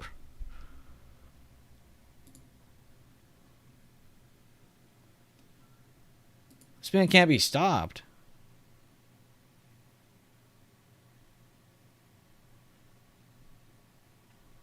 I use trend lines, breakout lines, tunnel charts, MACD crossing lines, EMA 921 and 200. Okay, nice. Now I know what you're using. Out of all of those, I'd say the 9 EMA is definitely my favorite. I love the 9 and the 21. That used to be part of my EMA swing strat. I don't really use it as much anymore, but those are definitely great EMAs to use. The 9 and 21 especially. Oh, and VWAP, nice. I mainly like middle VWAP. I don't use it either, but middle VWAP used to be really nice. When I did use it, not because it got worse or anything. I was just because I stopped using it. Yo, Mikey, which candle was it? On SPX 5-minute bought when rejected 9 EMA. Oh, you fucker.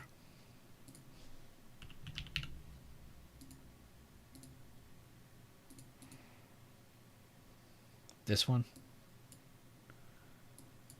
I know you're busy. I just want to visualize it. Because I want to know how comfortable you were around it. Some people, when they say they're doing around the 50%, they're doing a little bit before. Some people are doing it super late. Some people are doing it right in the middle and it's perfect. So I was just curious. Yeah, I said 9, not 5. Pumper, I said 9. Yes, the one before the green candle. Okay, so you did this one. Good shit then. Okay, I was just wanting to see how comfortable you were around that 50%.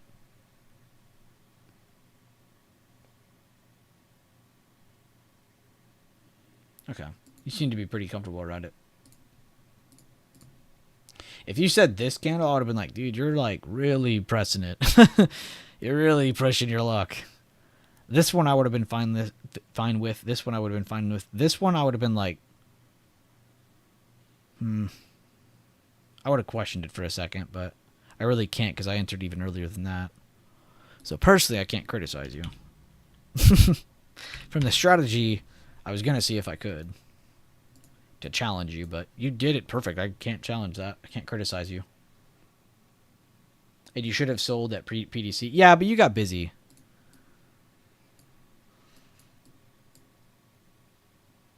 You said you got busy, so I mean, I don't think you could...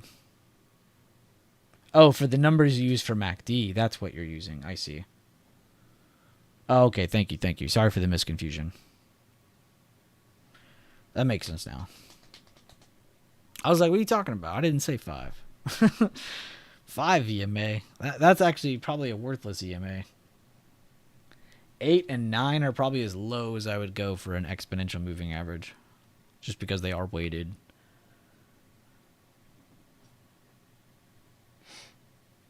Oh, but you're telling me your MACD settings. I see.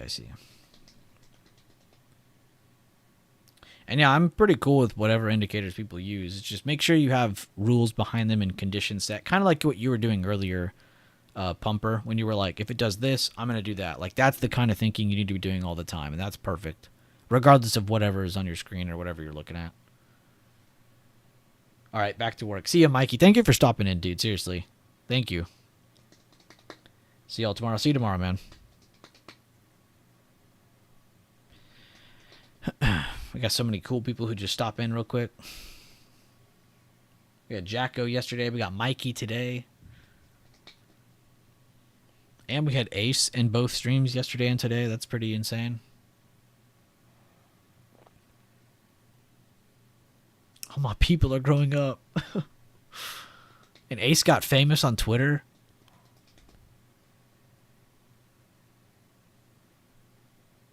Pretty cool, pretty cool. He'd be the one person I'd want to be, like, stupidly famous. Because he would handle it so horribly. Like he wouldn't have any ego with it. It would just be like, yep, I exist. Yep, I'm super popular. Like, that would be perfect for Ace, because Ace is so cool.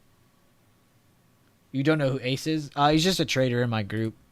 He promotes just price action. He just likes good price action trading, but he makes... What I love about what he's doing right now and why he's blowing up on Twitter is because he's going to groups, finding out what indicators they sell for money, and then he makes them for free because they don't own those indicators. People that sell indicators are scamming people. I don't care what people say to other people. There's nothing you could say to scare us. He is scamming the people that are scamming people. So he's doing God's work.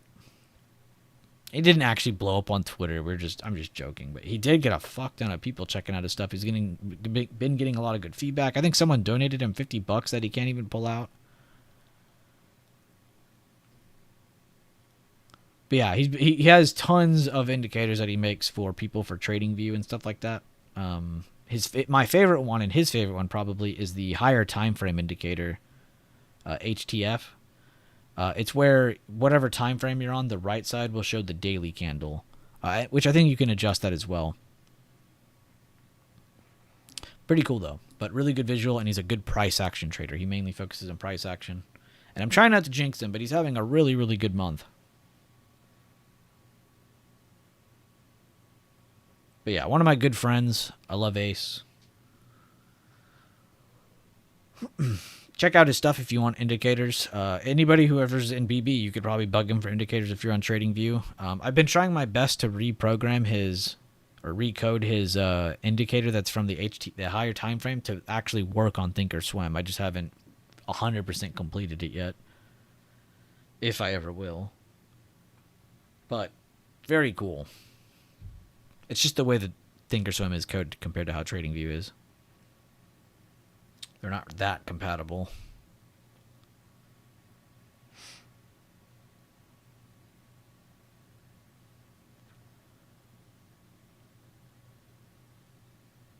You use TOS? Okay, nice. Yeah, I use Thinkorswim as well. I don't use any of the indicators that we have for our group, clearly. I just use the levels, and I just like to freehand draw is why. I can't have things on my screen because it's overwhelming because I'm already doing so much. And I like to cover things while I'm going over stuff. But I have no hate against most indicators. There's nothing wrong with them. It's just how you use them. Do you have a condition for what you're doing? Like, if this does this, I'm doing that. Like, you need to be thinking about that every time you're looking at something. Because anything else is just unrealistic and not going to be helpful. Yeah, volatility died. I agree with you there. It pretty much basically died. But I think it ties into what we said, though. We literally did all of this in one part of the day. This is all in the morning session. This is just now getting into lunchtime. So I think this is going to be pretty easy to understand on why we won't be moving a bunch and why we'll probably consolidate out.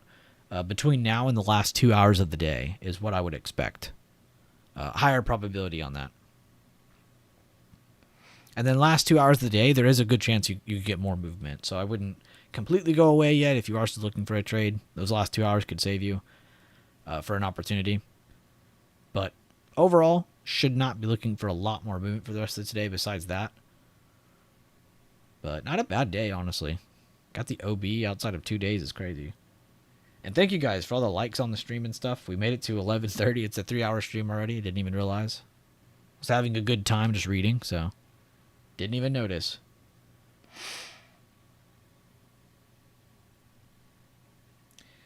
Wait, what?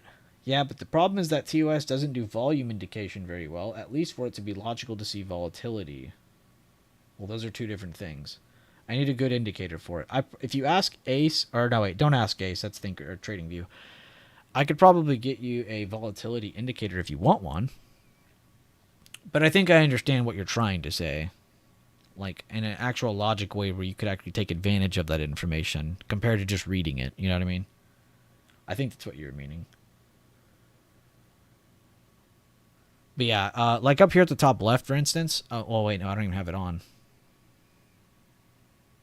Well, that's just volume. There is a... Hold up, do I have it still?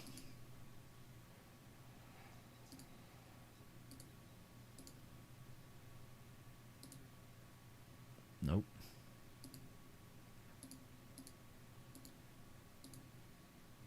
Nope.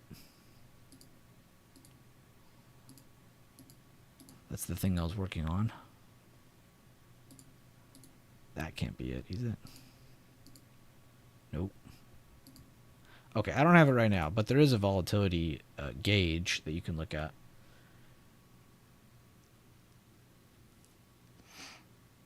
No, I know, but I'm saying like 2 and 1. I don't think you could get 2 and 1. What you were saying, but I think I do get what you're saying. On the whole, like how to actually use it though, like. So what if it's reading out, oh, we've used 13% of today's volatility. Like, how do I take advantage of that? I know what you're saying. How can I put that into a display that actually helps me trade it candle per candle or whatever time frame I'm on? But there is one that I could get you. Give me a time today to like reset. I'll try to find something for you. Are you in the Discord? That's probably the best thing for me to link you on. You don't have to sign up or anything. It's not what I'm doing here.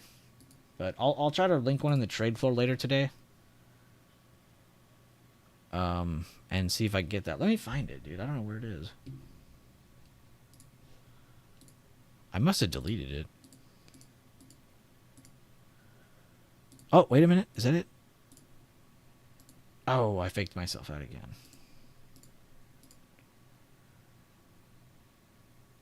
That doesn't even work. Yeah, that didn't do anything. Okay.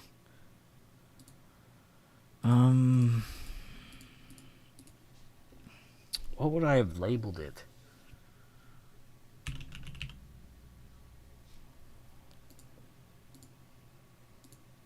Nope. Pretty sure these are all the same thing. Yep.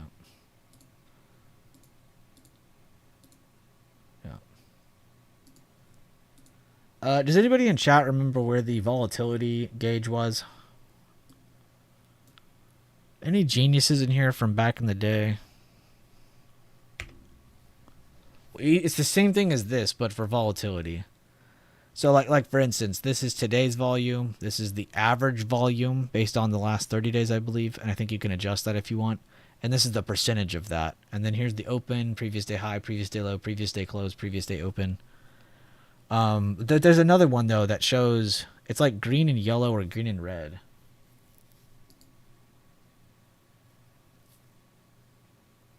No, I got you, Pumper. I was just trying to find this at least, because it is kind of cool to look at.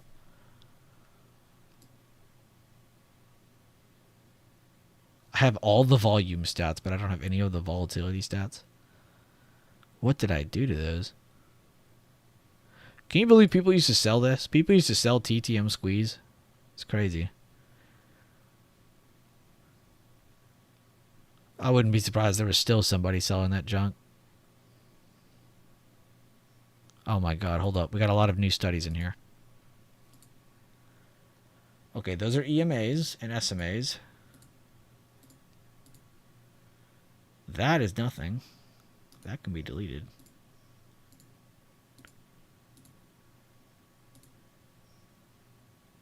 This is the thing I was working on. Y'all aren't allowed to see that yet. That doesn't even work. That doesn't even work.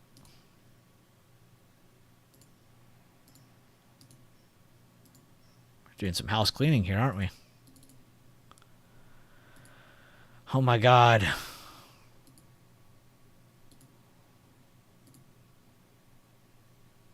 Alright, I'm just gonna go find it in the chat. Your Discord link expired? I'll just send a new one. I've actually been cool with my server links going out really quickly because I'm so tired of people joining. Because 9 times out of 10, it's like a scammer, a spammer, or a bot. And when we do get a real person, they end up being like the coolest fucking people ever. So I just like let them sift through slowly over time. But there's the link in the YouTube stream. Again, please do not sign up for jack shit. Just join and have fun and engage. Where the fuck is it?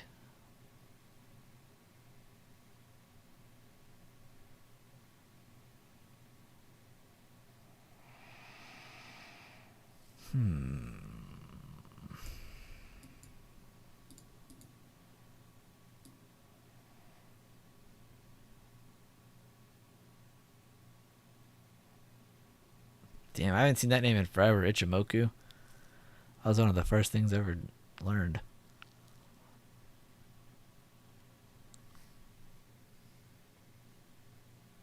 Under a different name. Alright, bet.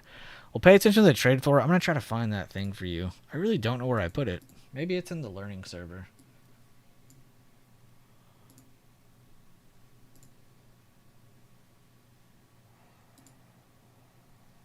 This is where I used to give people indicators for free because these are all popular strategies that people would sell for money, even though they're free indicators anyone can put on.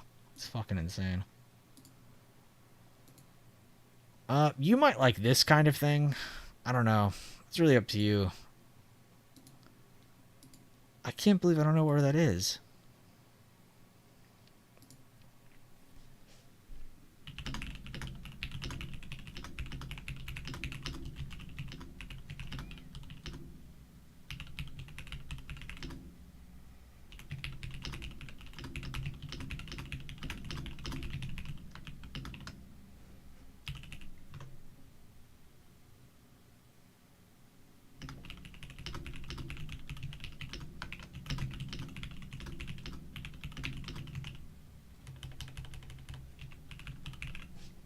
I gotta type volatility out because he might think I'm saying volume.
We got so much shit saved that I don't even remember where it's at.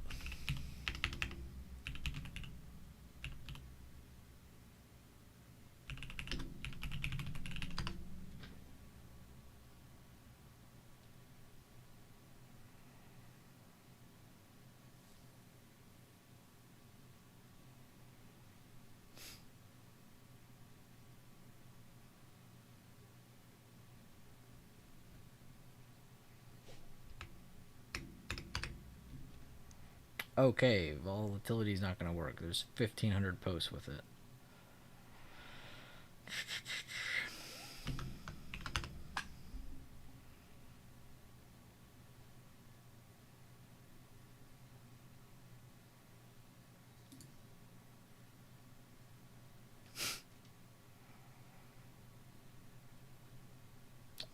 Man, where would I have put it?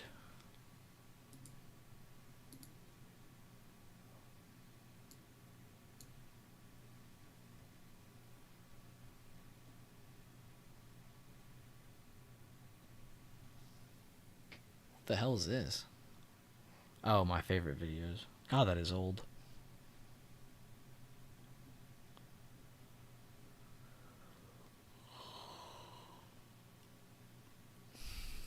Wait a minute.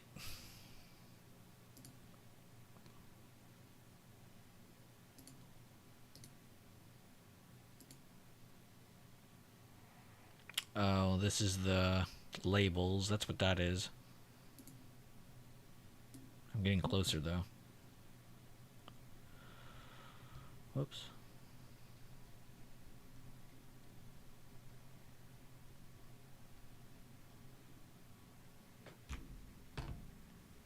Mackie 30-minute now going towards uptrend. Good looks, good looks.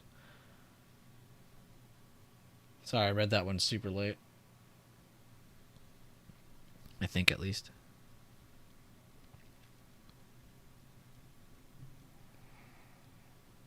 Oh, my finger's hurting from fucking scrolling so much.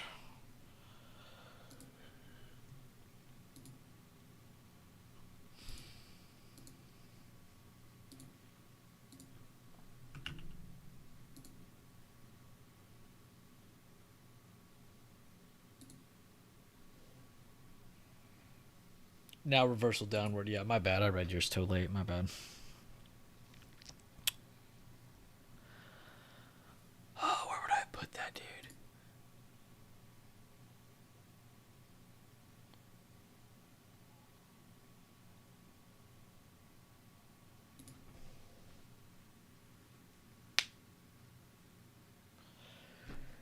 All right. Well, give me time on that.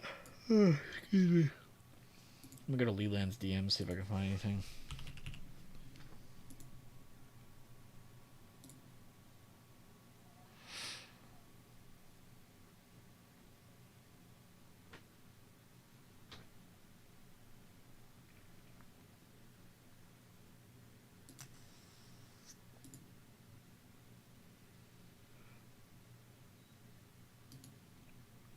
Are these broken links too?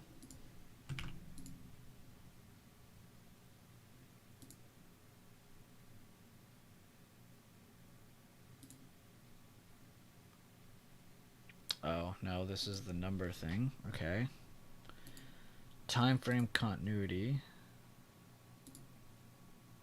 I know what that one is. Standard deviations, got that. That's his grid layout.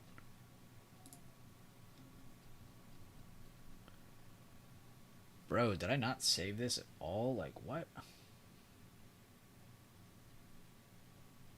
Alright, well, I'm done looking for now. Ugh, I'm done looking for now, but I'll find it for you, and if not, then I'll just remake it. Or have Leland help me. Because he has a pretty fat brain.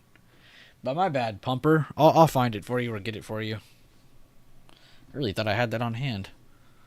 It's not what you were asking for anyway, but it still would have been cool to have.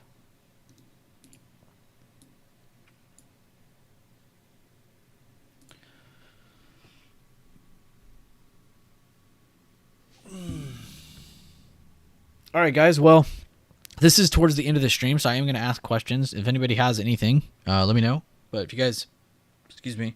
If you guys have anything you want to add in here or ask questions about, now is the time. Before I end everything. I was only supposed to go to 11, but I was having fun. But I do appreciate all the likes, all the clicks onto the stream, all that stuff too. All the reminders of how long people have been members on this channel is pretty cool too. I don't know why that doesn't show up in like the thing there, but just very cool. People having memberships for like 3-4 years now. It's pretty fucking crazy. I think if you told any other group that, they'd be like, what? How do I do that? Like, it's just, don't try for it. Literally just be you. Help people. Don't be a dick. It's pretty easy. It's pretty easy not being a shitty person. And to help each other out, too. I think it's very important we keep the positive reinforcement up. I can't tell you how many people have messaged me, and they're, like, new, or they've never typed before, or they talk very, like, minimal amounts, and they always tell me, every single one of them, and I'm not even trying to glaze y'all, every single one of them are always like, dude, your community is so welcoming, your community is so cool, blah blah blah. Because anytime they talk to any one of you random nerds in my chat, I don't know what it is about you guys, but you just all think you're comedians, and it's the best. So I think it's really good for just the group as a whole, but also good because I think a lot of you guys are just like, because I'm strict on you guys, so I think you guys are strict on each other, but in a way that's not, like, stressful, you know? Because I think that would be pretty bad. We don't need to be so strict that we're just, like, constantly getting on to each other. You know, not like that. More or less, like, constructive criticism kind of mindset. But, again, guys, thank you. I don't think we have any questions. But thank you for the stream. I always enjoyed listening and learning. Thank you, Nick. I always appreciate you being here, man. I know not everybody types and stuff, but as I constantly say over and over again, I don't even care. Like, what I love is that you guys are just here, you know? Like, it's funny because I'll be like, Nick, I never see you type, but then I could ask Nick a question and be like, yo, Nick, what's this or what's that? He'll answer it correctly, so I could tell he is paying attention. He is definitely listening.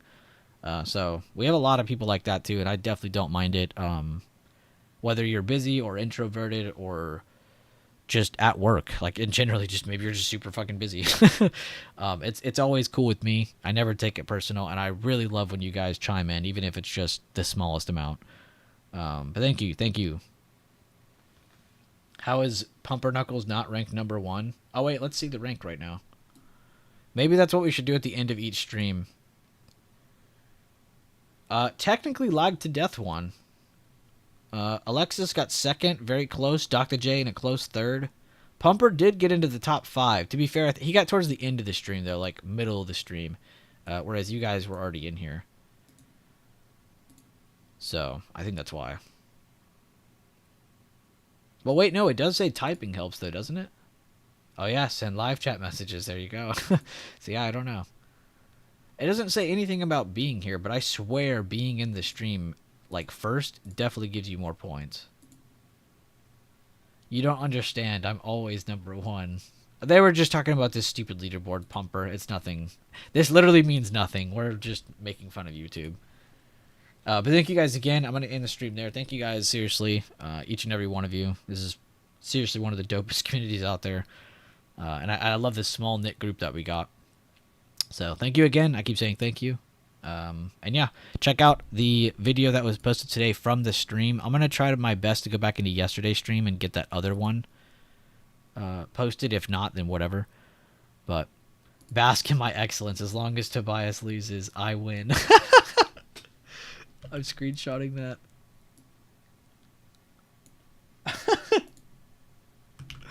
That's so fucked up. As long as Tobias loses, I win. I read that in such a crazy way. All right, well, I'm ending it there. Thank you guys again, and I'll see you guys in the Discord if you guys are still hanging around. If not, I'm going to be chilling. I'm going to go cook a steak, actually, because, yeah, I'm hungry. See you guys later.